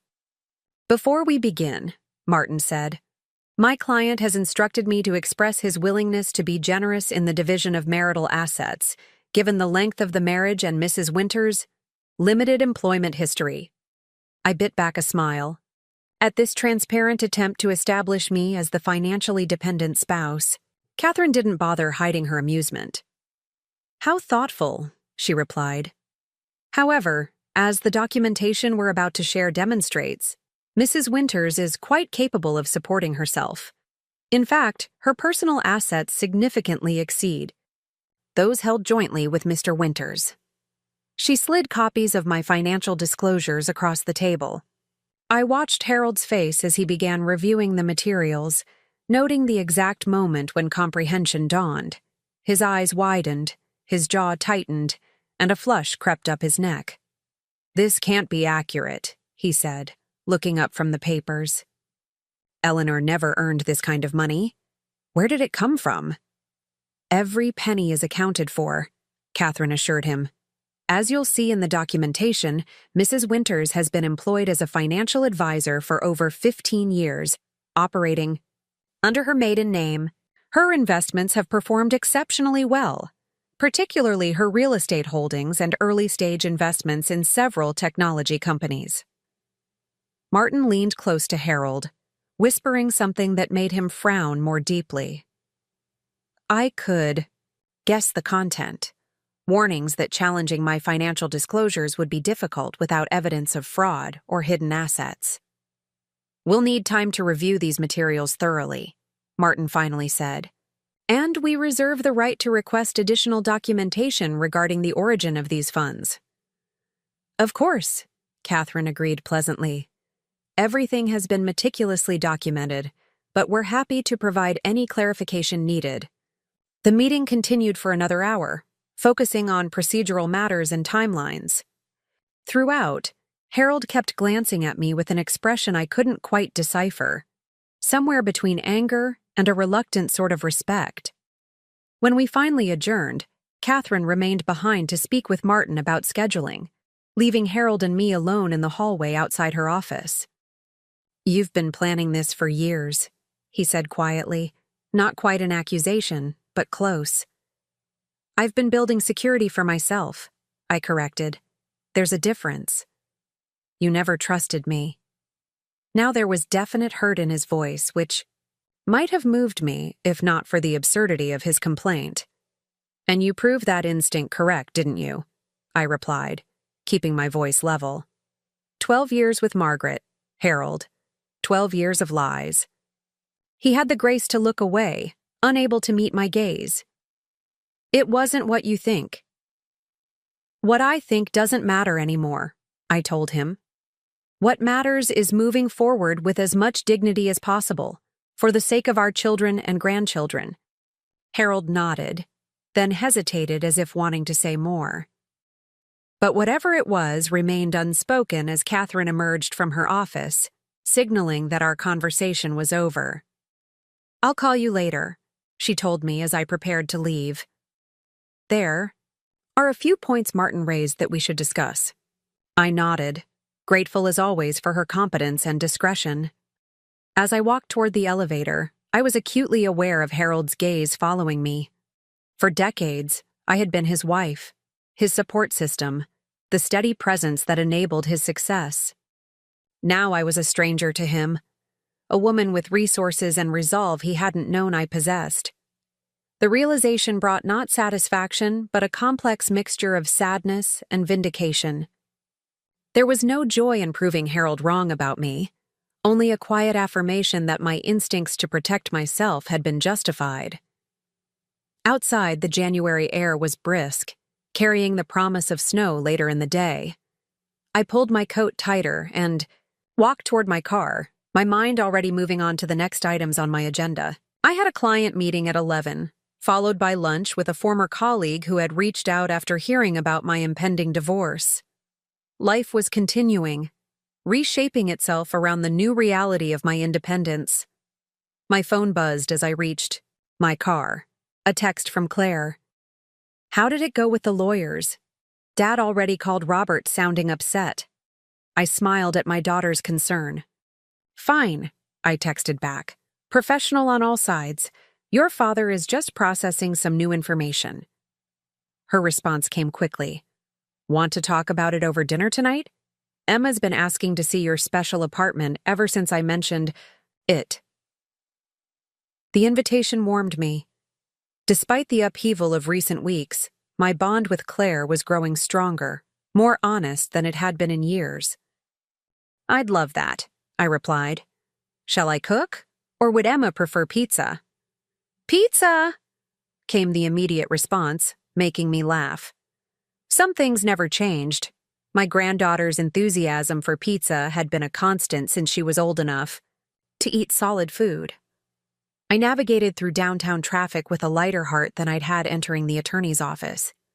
Yes, the divorce proceedings would be complex and likely contentious at times, but the foundations of what truly mattered, my relationships with my children and grandchildren, remained solid. My client meeting went smoothly, focused on adjustments to her retirement portfolio in light of recent market fluctuations. Gail Forrester had been with me for nearly a decade, one of my first clients when I transitioned from tax preparation to financial advising. She had recently sold her successful catering business and was navigating the unfamiliar waters of retirement. "The freedom is wonderful," she confided as we finished reviewing her statements. "But I keep having this dream that I've forgotten to order supplies for a major event. I wake up in a panic before remembering I don't have to worry about that anymore." I smiled in recognition. The transition takes time. Your business was your identity for so long. Exactly, Gail agreed. Speaking of transitions, I heard through the grapevine that you're going through one yourself. Is it true? You and Harold are separating? News traveled fast in our social circle, despite my efforts to keep personal matters private. Yes, I confirmed. We're in the early stages of divorce proceedings. Gail's expression softened with sympathy. I'm sorry, Eleanor. After so many years together. It must be difficult. It is, I acknowledged, but also necessary. Sometimes, endings, however painful, make way for better beginnings. She nodded, understanding in her eyes. Gail had divorced her first husband decades earlier, long before I knew her. If you ever need to talk, not as client and advisor, but just as friends, I'm here. I thanked her, touched by the offer. It was a reminder that while my marriage was ending, my connections to others, professional relationships that had evolved into friendships, community ties built over years, remained intact. Lunch with my former colleague, Sophia Chen, provided another welcome perspective. We met at a small bistro near the waterfront, its large windows offering views of the harbor despite the gray January day. You look good, Sophia observed as we settled at our table. Better than I expected, given everything. I smiled at her forthright manner, one of the qualities I had always appreciated about her. I've had time to adjust to the idea, I explained. Harold's announcement at Thanksgiving wasn't as shocking to me as it was to everyone else. You suspected? More than suspected. I hired a private investigator 3 years ago who confirmed the affair with Margaret. Sophia's eyebrows rose. And you didn't confront him then? I considered how to explain the complex calculations that had guided my decisions during those years. I needed to be certain my financial position was secure before forcing a confrontation. And honestly, part of me was waiting to see if he would ever have the courage to tell me himself. Well, he certainly chose a dramatic moment for his confession, Sophia remarked dryly. Harold always did have a flair for timing, I agreed, unable to keep the sarcasm from my voice. Though I doubt he anticipated my countermove. Sophia leaned forward, curiosity evident in her expression. I've heard rumors, but I'd rather hear the truth from you. Did you really build a secret fortune right under his nose? Not so secret, I corrected. Just separate. I reported all income on our tax returns. I never used joint funds for my investments. I simply maintained financial independence while Harold assumed I was contentedly managing our home. And now? Now I have options, I said simply. A career I enjoy, investments that provide security, a home that's entirely mine. The divorce will be complicated, but I'm not facing it from a position of vulnerability. Sophia raised her water glass in a toast. To preparation and foresight. I clinked my glass against hers, appreciating her understanding. To women who plan ahead. Our conversation shifted to other topics. Mutual acquaintances, market trends, Sophia's upcoming retirement trip to Portugal. The normalcy was comforting. A reminder that life continued beyond the dissolution of my marriage. By late afternoon, light snow had begun to fall, dusting the city in a fine white powder that softened its hard edges. I returned to my condominium to prepare for Claire and Emma's visit, stopping to pick up groceries for breakfast the next morning. Though pizza was on the menu for dinner, I wanted to have options for breakfast that would appeal to a 7-year-old's tastes. The doorman greeted me warmly as I entered the building. Evening, Ms. Jenkins. Need a hand with those bags? I've got them. Thanks, Frank, I replied. My daughter and granddaughter will be visiting tonight. If they arrive before I get upstairs, please send them up. Of course, ma'am. In my condominium, I moved about with growing comfort, the space feeling more like home with each passing day. I had brought more of my personal belongings from the house, favorite books, the hand-woven throw my mother had given me years ago, family photographs in new frames that better suited my modern decor. I was arranging fresh flowers in a vase when the doorbell rang. Opening it, I was greeted by Emma's exuberant embrace, her small arms wrapping tightly around my waist. "Grandma, your house is in the sky!" she exclaimed, her face alight with excitement. I laughed, lifting her up for a proper hug. "Yes, it is. 14 floors up, to be exact." Claire followed, carrying a pizza box and a small overnight bag. "I hope you don't mind, but Emma asked if we could have a sleepover. Michael's out of town for a conference, and the idea of just us girls sounded appealing." "I don't mind at all," I assured her, genuinely pleased at the prospect. "The guest room is already made up." Emma wriggled free from my embrace and darted into the living room, pressing her face against the floor-to-ceiling windows. "You can see everything from here." "Be careful, Emma," Claire cautioned. "Don't lean on the glass." I placed a reassuring hand on my daughter's shoulder. "The windows are perfectly safe, triple-paned and reinforced. She can't fall, even if she tries." Claire relaxed slightly. "Sorry. Mom instinct." "No need to apologize. I remember those instincts well." I took the pizza box from her and led the way to the kitchen. "How about we eat first, then give Emma the grand tour?" Over dinner, Emma chattered about school, her ballet class, and her upcoming birthday. "Will you come to my party, Grandma? It's at the Science Museum, and we get to see real dinosaur bones." I wouldn't miss it for anything, I promised, touched by her assumption that family events would continue unchanged despite the upheaval between her grandparents. Claire caught my eye over Emma's head. "Dad will be there too," she said quietly. "Is that going to be okay?" "Of course," I assured her. "Your father and I may not be together anymore, but we're both still Emma's grandparents. We can be civil for an afternoon." After dinner, I showed Emma around the condominium, smiling at her delight in small discoveries. The jetted tub in the guest bathroom, the window seat in what I was using as a home office, the small balcony off the master bedroom where I sometimes had my morning coffee when the weather allowed. "Can I sleep out there?"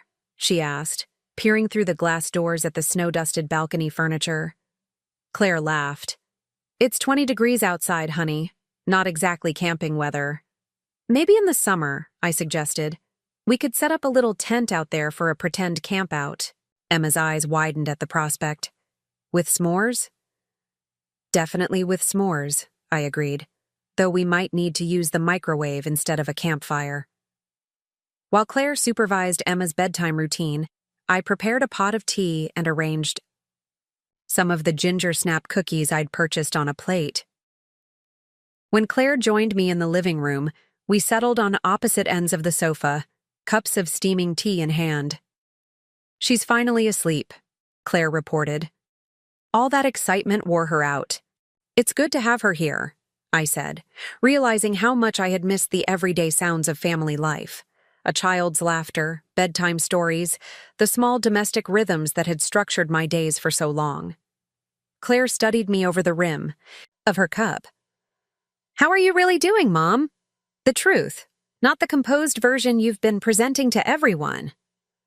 The question caught me off guard. Claire had always been perceptive, but in recent years, our relationship had become more surface level, focused on practical matters and grandchildren, rather than deeper emotional truths. "I have good days and bad," I admitted after a moment. "Today was mostly good. The meeting with the attorneys went as well as could be expected. Your father was surprised by the extent of my separate assets." Claire smiled slightly.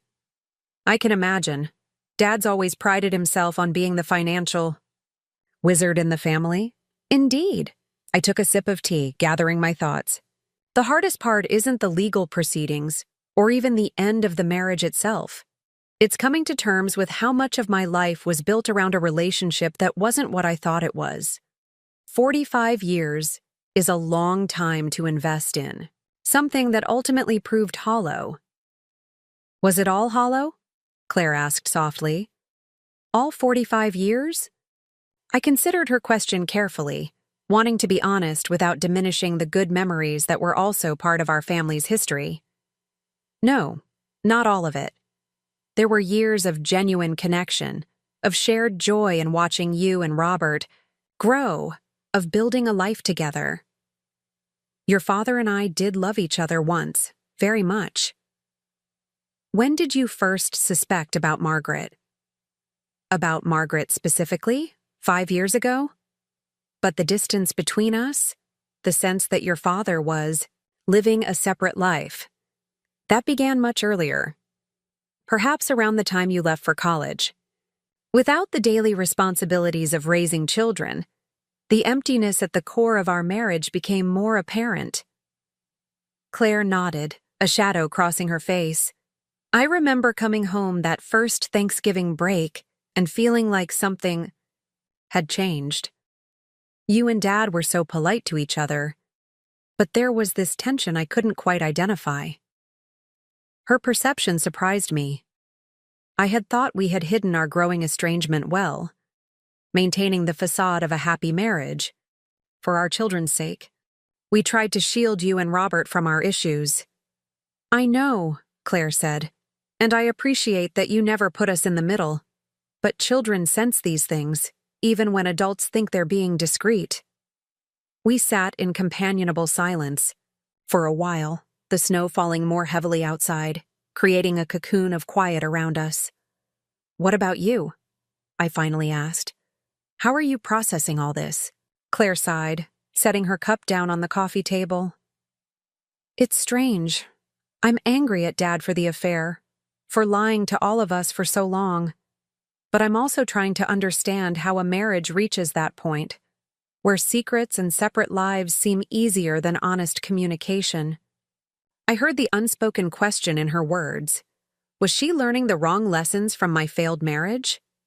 Was her own relationship with Michael vulnerable to similar fractures? Every marriage is different, I told her gently. What happened? Between your father and me doesn't predetermine anything about your relationship with Michael. But it makes me think, she admitted, about honesty, about independence, about what I would do if faced with similar circumstances. I hope you never are, I said sincerely. But if I could offer any wisdom from my experience, it would be this. Financial independence is not a lack of trust in your partner. It's an acknowledgement that life is unpredictable, and that being prepared for any eventuality is an act of self-respect. Claire considered this, then nodded slowly. I've been thinking about going back to work part-time now that Emma's in school. All day. Maybe it's time. If that's what you want, I think it's a wonderful idea, I encouraged her. Your medical training is too valuable to let languish indefinitely. I've been out of practice for 7 years, she reminded me. Getting back in won't be easy. Few worthwhile things are, I replied, but you've always thrived on challenges.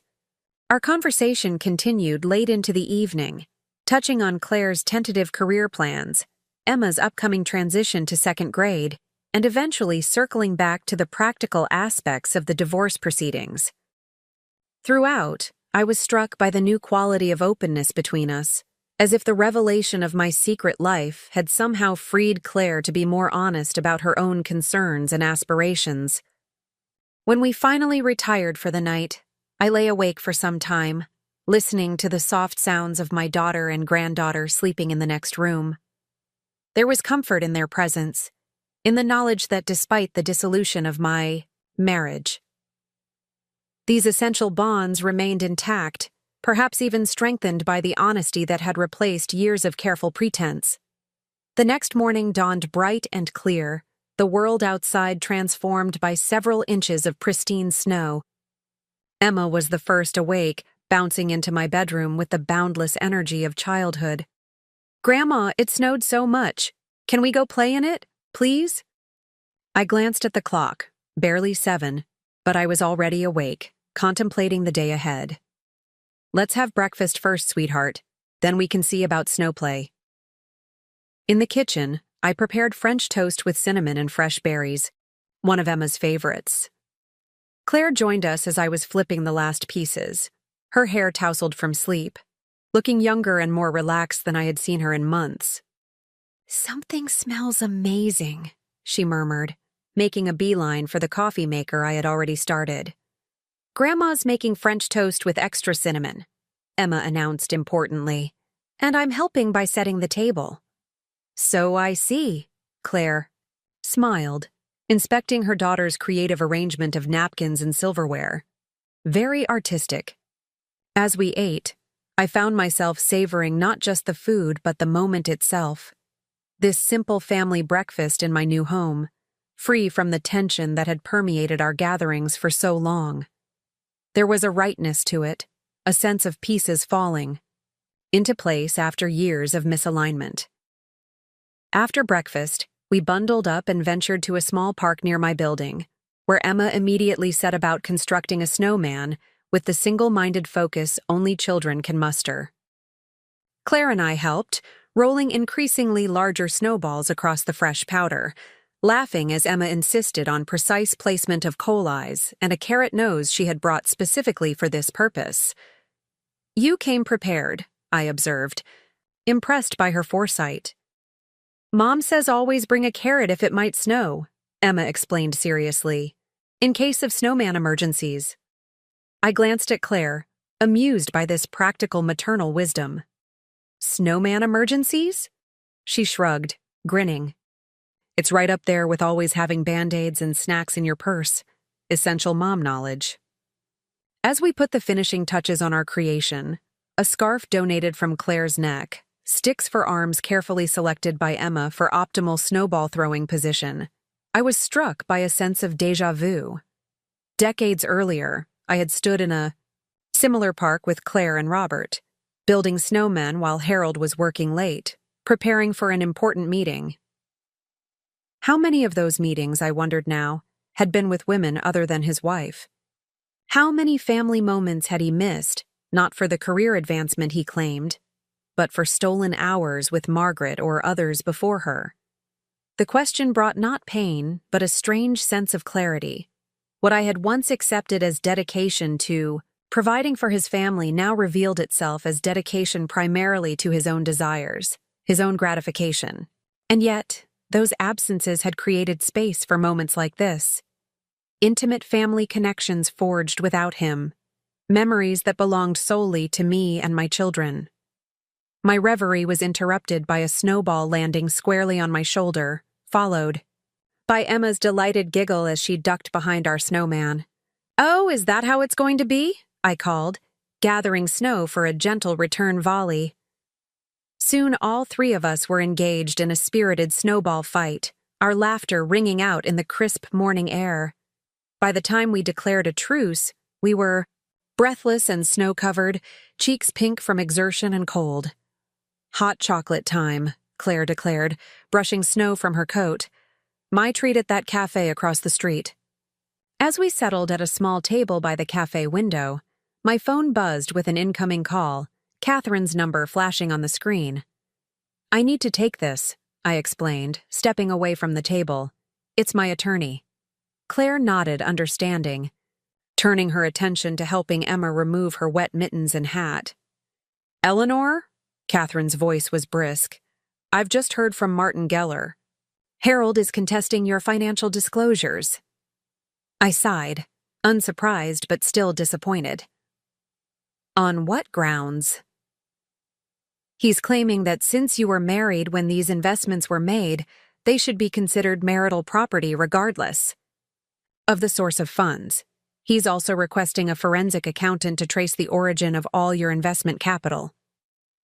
"He won't find anything improper," I assured her. "Every penny is documented." "I know that," Catherine said.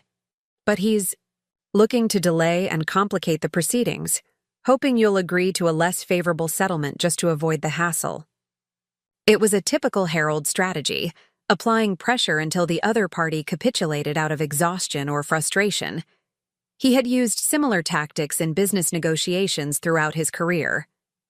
"He's underestimating my patience," I told Catherine. And my resolve. That's what I thought you'd say. I've already arranged for our own forensic accountant to prepare a comprehensive report on your separate property. In the meantime, Harold is requesting access to the marital home to retrieve additional personal items. Are you comfortable with that? I considered the question. I had already removed anything of particular sentimental or financial value from the house. What remained were furnishings, Harold's personal effects, and household items I had no particular attachment to. That's fine, I agreed. Just ask that he give me advance notice of when he plans to be there. After ending the call, I rejoined Claire and Emma, finding them deep in discussion about the optimal ratio of marshmallows to hot chocolate. Everything okay? Claire asked, noting my expression. Just some legal matters, I assured her, not wanting to burden her with the details of Harold's tactics. Nothing urgent. Emma pushed a mug toward me. I saved you the biggest marshmallow, Grandma. Thank you, sweetheart. That was very thoughtful. As I sipped my hot chocolate, watching Emma's animated description of the snow fort she planned to build next time, I felt a renewed sense of purpose. Harold might attempt to complicate the divorce proceedings, to drag out the process in hopes of wearing me down, but he was facing a very different woman from the one he had married 45 years ago. That young bride had believed in romantic notions of partnership and sacrifice, had willingly stepped back from her own ambitions to support his, had accepted his absences and explanations without question. The woman I had become, the woman sitting in this cafe with her daughter and granddaughter, with a career of her own and financial security she had built herself, was not so easily intimidated or manipulated. Let him bring his legal challenges. Let him hire forensic accountants and delay tactics. In the end, the truth would prevail. I had created my separate life within the confines of a failing marriage, had protected myself within the bounds of the law, had prepared for exactly this moment when pretense would give way to reality. And in that reality, despite the complications ahead, I was exactly where I needed to be. Spring came slowly that year, reluctant green buds appearing on trees that had stood bare through the long winter months. By March, the divorce proceedings had settled into a predictable rhythm of legal maneuvers and countermoves. Harold's attempt to claim my separate assets as marital property failed, just as Catherine had predicted. The forensic accountant's report confirmed what I had always maintained, that my investments had been funded solely through my own earnings, meticulously documented over 2 decades. With that major hurdle cleared, negotiations shifted to the division of our truly joint property, the house, retirement accounts established during our marriage, artwork and antiques we had collected together. Harold, perhaps recognizing the futility of further aggressive tactics, became more reasonable in his demands. I, in turn, approached these negotiations with fairness rather than vindictiveness, wanting to end our marriage with as much dignity as possible. The first true thaw came in early April, bringing with it Emma's much-anticipated 8th birthday party at the Science Museum. It would be the first family gathering where Harold and I would both be present since the Thanksgiving revelation, and I approached it with a mixture of resolve and apprehension. Remember, you don't have to stay the entire time if it becomes uncomfortable, Robert advised during our weekly phone call. Emma will understand if you need to leave early. I have no intention of leaving early, I assured him. This is Emma's day, and both her grandparents will be there to celebrate it properly. True to my word, I arrived at the museum precisely at the scheduled time, bearing a carefully wrapped package containing the microscope Emma had been coveting for months. The exhibit hall had been transformed with dinosaur-themed decorations, tables set with prehistoric plates and cups, a cake shaped like a T-Rex waiting on a central table. Claire greeted me with a hug, her expression revealing her own nervousness about the day ahead. "Dad's not here yet," she murmured, "but he texted that he's on his way." "Everything looks wonderful," I told her, deliberately steering the conversation away from Harold. "Emma must be thrilled." She's been bouncing off the walls since 5 a.m., Claire confirmed with a smile. Currently, she's with the museum educator, getting a preview of the fossil activity they'll be doing later. I placed my gift on the designated table and helped Claire arrange final details, falling easily into the supportive maternal role I had played countless times over the years. Other families began arriving, Emma's classmates with their parents, neighbors, a few of Claire, and Michael's friends with children Emma's age. I was chatting with Michael's mother when Harold entered, and I felt, rather than saw, the subtle shift in the room's atmosphere. Conversations didn't stop, but they quieted slightly, attention momentarily diverted to observe this potentially awkward encounter. Harold paused just inside the doorway, scanning the room until his gaze found me. After a moment's hesitation, he approached, a gaily wrapped package tucked under his arm.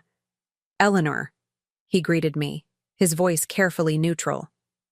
"You're looking well." "Thank you, Harold," I replied with equal neutrality. "You too." An uncomfortable silence stretched between us, broken when Michael's mother tactfully excused herself to get a drink, leaving us alone. "I wasn't sure if Margaret would be joining you today," I said, deciding directness was preferable to awkward small talk. Harold shook his head. "We agreed it would be better, less complicated for everyone, if she didn't attend family functions for the time being." I nodded, appreciating this concession to the family's comfort, even as I wondered how Margaret felt about being relegated to the background of Harold's life after 12 years together. "Emma will be glad you're here," I offered, a small olive branch. Whatever my feelings toward Harold, he was still a grandparent who loved Emma and whom she adored in return. "And I'm glad you're here too," he replied, surprising me with what seemed like genuine sentiment. "I know this can't be easy." Before I could respond, Emma burst into the room, her face lighting up at the sight of the assembled guests. "It's party time," she announced, prompting laughter from the adults and excited cheers from her friends. Emma spotted Harold and me, standing together, and raced over, throwing her arms around both of us simultaneously. "My grandparents are both here," she exclaimed, as if this were the greatest gift she could have received. In that moment, with Emma's arms creating a physical connection between Harold and me, I felt a sharp pang of what might have been, the family celebrations we might have continued to share if different choices had been made, if honesty had prevailed over deception, if commitment had won out over convenience.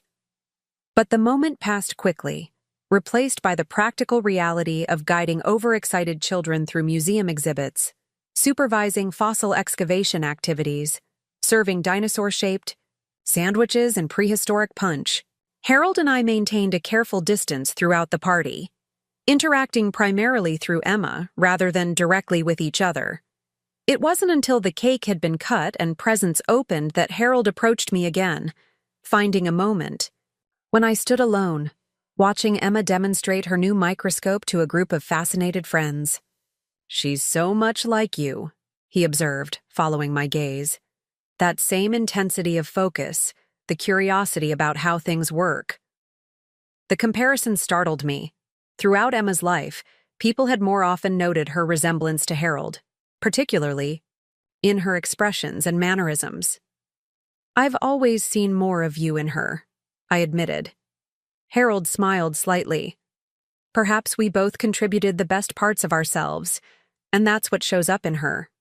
It was a surprisingly generous observation, one that acknowledged our shared history without attempting to rewrite it. I found myself nodding in agreement. "Eleanor," Harold continued, his voice lower now, "I owe you an apology. Not just for the affair, but for how I've handled everything since Thanksgiving. The legal tactics, the challenges to your financial disclosures. It was petty and beneath both of us." I studied him, trying to discern the sincerity behind his words. Harold had always been skilled at saying what others wanted to hear, at presenting himself in the most favorable light possible. Yet there seemed to be genuine regret in his expression now. "Why the change of heart?" I asked directly. Harold sighed, glancing around the room before returning his gaze to me. Perspective, I suppose. Seeing our family together today, watching Emma's joy at having both her grandparents here. It made me realize that what matters now isn't who gets what in the divorce, but how we move forward from it. I nodded slowly, acknowledging the truth in his statement without fully committing to forgiveness. I appreciate that, Harold. And, for Emma's sake, for all our grandchildren, I hope we can establish a civil relationship moving forward. I'd like that, he said quietly. And I've instructed Martin to withdraw the remaining objections to your financial disclosures. You built that life for yourself fairly. I was just blindsided by it. Thank you, I replied, genuinely surprised by this concession. That will simplify matters considerably. An awkward silence fell between us, 45 years of shared history making small talk impossible, but deeper conversation too fraught for this public setting. Well, Harold finally said, straightening his shoulders slightly, I should say goodbye to Emma. I have a dinner meeting this evening. I nodded, not commenting on the familiar excuse that had punctuated so many family gatherings over the decades. I'm sure she'll want a proper goodbye. As Harold moved away, I felt a curious lightness, as if a weight I hadn't fully acknowledged had been lifted. His apology, however belated, offered a kind of closure I hadn't realized I was seeking. Not forgiveness exactly. The pain of betrayal was too deep for that, but perhaps acceptance, a mutual recognition that what was broken could not be repaired, only respectfully dismantled. The divorce was finalized in May. The legal proceedings concluded with surprising efficiency once Harold withdrew his objections to my separate assets. We divided the marital property fairly, with Harold taking some of the artwork and antiques he had particularly valued, while I kept family heirlooms and pieces with sentimental significance. The house, our home for nearly 4 decades, was sold, the proceeds divided equally between us. I felt a momentary pang as I walked through the empty rooms one final time, memories echoing in spaces now stripped of the furnishings and decorations that had made them ours. But the sadness was tempered by anticipation for the future I was building, a life shaped entirely by my own choices rather than compromise or accommodation. My condominium no longer felt like a secret refuge but simply home, a space I had created for myself, filled with objects I had chosen, arranged according to my preferences alone. I hired an interior designer to help me finish furnishing rooms that had remained sparse during the transition period, enjoying the process of selecting pieces that reflected my personal taste rather than the traditional style Harold had preferred. With the divorce concluded and my new home established, I turned my attention more fully to my financial advising practice. What had begun as a modest part-time career had grown into a thriving business, with a client list that included dozens of women in situations similar to what mine had been. Professionally capable but financially uncertain, seeking guidance and building security independent of their partners. In June, I made a decision that had been forming in my mind for months. I would establish a foundation focused on financial education for women, particularly those emerging from long-term marriages with limited understanding of investment strategies or retirement planning. Using a portion of my investment proceeds, I created an endowment that would fund workshops, one-on-one counseling, and educational materials designed to empower women to take control of their financial futures. The announcement of the Eleanor Jenkins Foundation for Women's Financial Empowerment generated more attention than I had anticipated. Local media covered the launch event, featuring interviews with me and several clients whose financial independence I had helped establish. The publicity brought a flood of new clients to my practice, along with speaking invitations from women's organizations and business groups across the state. Claire attended the foundation's launch party, her pride evident as she watched me address the assembled guests. I never realized what a badass my mother is, she confided to Robert, unaware that I was within earshot. All those years, I thought she was just Dad's supportive wife. I had no idea she was building this whole other life. "I'm not entirely surprised," Robert replied. "Remember how she always managed the household budget? How she could stretch Dad's salary to cover everything we needed, plus extras like music? Lessons and summer camps? She's always had a head for numbers." Their conversation warmed me, not just for their evident pride, but for the recognition of skills I had demonstrated throughout their childhood, even before I began my secret career. I had always been more than Harold's wife, more than their mother. I had been a woman with talents and capabilities that found expression first in managing our family's resources and later in building my own financial security. Summer brought a new rhythm to my life. Without the constraints of Harold's schedule or preferences, I found myself exploring interests long set aside: botanical photography, ballroom dancing, even a weekend sailing course that rekindled the love of water I had enjoyed in my youth. I traveled, sometimes alone and sometimes with newfound friends from my expanded social circle.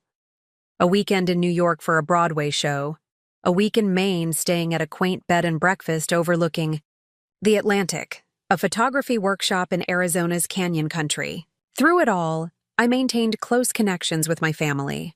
Sunday dinners with Claire, Michael, and Emma became a tradition, sometimes at my condominium and sometimes at their home. Robert and his family visited monthly, his teenage sons, gradually warming to my new living situation, particularly after I installed a gaming system in the guest room specifically for their visits. Harold and I encountered each other at family events, birthdays, school performances, Robert's promotion celebration, maintaining the civil relationship we had established at Emma's party. There was no pretense of friendship, but neither was their overt hostility. We had reached a détente of sorts, acknowledging our shared past and mutual connection to our children and grandchildren without attempting to rewrite the history that had led to our separation. In September, almost a year after Harold's Thanksgiving announcement, I received an unexpected invitation. Margaret had contacted Claire, requesting a private meeting with me. After considerable thought, I agreed, suggesting a neutral location, a quiet cafe near the harbor where neither of us was likely to encounter acquaintances. Margaret arrived precisely on time, looking more nervous than I had ever seen her. Gone was the confident woman who had stood beside Harold at the open house nearly a year earlier, replaced by someone who seemed smaller somehow, less certain. "Thank you for meeting me," she began after we had ordered coffee. "I know this is unusual." "Unusual is one word for it," I agreed, curious about her motivation for this encounter, but determined to maintain my composure. Margaret twisted her napkin between manicured fingers. "I wanted to apologize," she said finally. "Not for loving Harold. I can't apologize for that. But for the deception, for the years of secrecy that hurt you and your family." I studied her, seeing not the homewrecker of my imagination, but a woman who had made choices just as I had, though very different ones. "Why now?" I asked. "It's been almost a year since everything came out. We're divorced. The damage is done." She nodded, acknowledging the truth in my statement. "Several reasons, I suppose. Partly because Harold and I we're struggling. The reality of building a life together is proving more complicated than the fantasy we maintained for so many years." This admission surprised me, though perhaps it shouldn't have. Relationships born in secrecy and deception rarely thrived when brought into the light. "And partly," Margaret continued, "because I've been following your foundation, the work you're doing to help women become financially independent. It's impressive. Inspiring, actually." Now I was truly startled. "You've been following my foundation?" "Yes, I attended one of your workshops last month, sat in the back, left before the networking portion. What you're teaching women to do, to build security for themselves, to plan for contingencies, it's work I wish someone had done for me decades ago." "I'm not sure I understand," I said, genuinely confused by this turn in the conversation. Margaret sighed, setting down her mangled napkin. Harold isn't the first married man I've been involved with, Eleanor. My pattern, getting involved with unavailable men, waiting years for promises that never materialize. It started long before him, and it's left me in a precarious position now, with limited savings, no career to speak of, and complete financial dependence on a man who... She trailed off, apparently reconsidering what she had been about to say. Who has a history of infidelity? I suggested, unable to keep a hint of bitterness from my voice.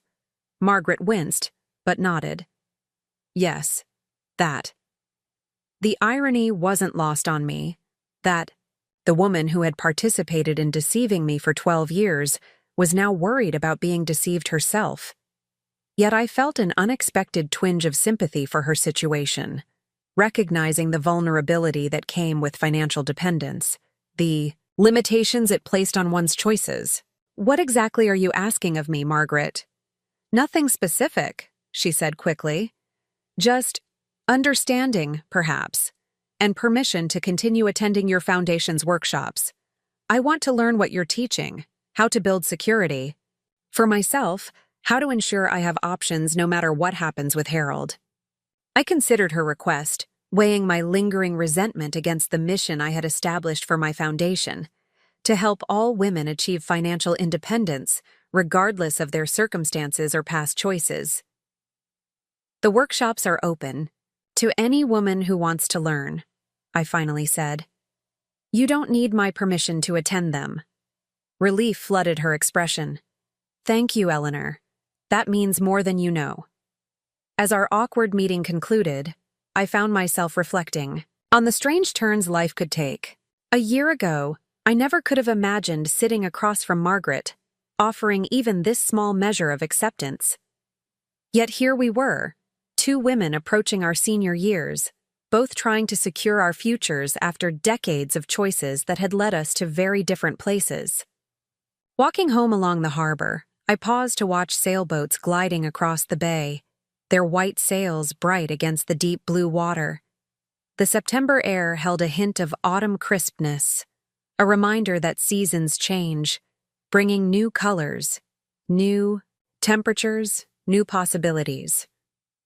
My life had undergone its own change of seasons, from the spring of young marriage and motherhood, through the long summer of family life and hidden career building, into what might have been the autumn of quiet, retirement alongside Harold. Instead, I found myself in an unexpected new season, not defined by his presence or absence, but by my own choices, my own achievements, my own carefully constructed independence. That evening, as I prepared for a dinner party I was hosting for several colleagues from the foundation, my phone rang, Claire's number appearing on the screen. Mom, she began without preamble. I've been offered a position at Children's Hospital. Part-time to start, 3 days a week in the pediatric clinic. Claire, that's wonderful, I exclaimed, genuinely delighted by her news.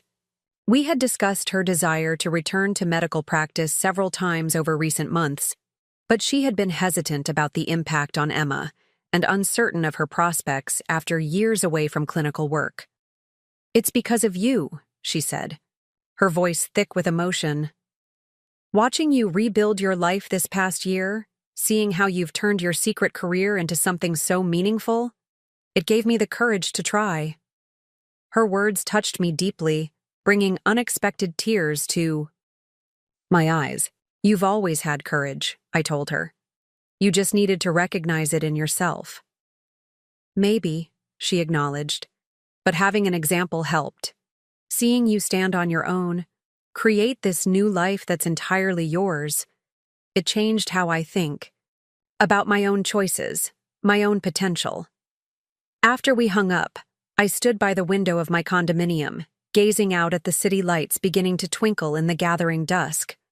Claire's words echoed in my mind, reminding me that our actions ripple outward in ways we can't always anticipate or control. When Harold announced his affair that Thanksgiving Day, destroying the carefully maintained facade of our marriage, I had revealed my secret fortune as an act of self-preservation, a declaration of independence in the face of betrayal. I hadn't considered then how that revelation might influence others, my daughter, my colleagues, even Margaret herself. Yet that moment of truth, painful as it was, had set in motion changes that extended far beyond my personal circumstances. My foundation was helping women I would never meet. Claire was returning to the medical career she had set aside. Even Margaret was seeking financial literacy, perhaps breaking a cycle of dependence that had defined her life for decades. As I turned from the window to complete preparations for my dinner party, I felt a profound sense of rightness. Not smugness or vindication, but quiet certainty that I had found my proper path. The one that aligned my public life with my private values after years of necessary separation between the two. The doorbell rang, announcing the arrival of my first guests. I smoothed my dress, checked my reflection once in the hallway mirror, and moved to welcome them into my home. The home I had created, the life I had built, the future I had secured. Through years of patience, planning, and the courage to finally stand in my own truth. Up next, you've got 2 more standout stories right on your screen. If this one hit the mark, you won't want to pass these up. Just click and check them out.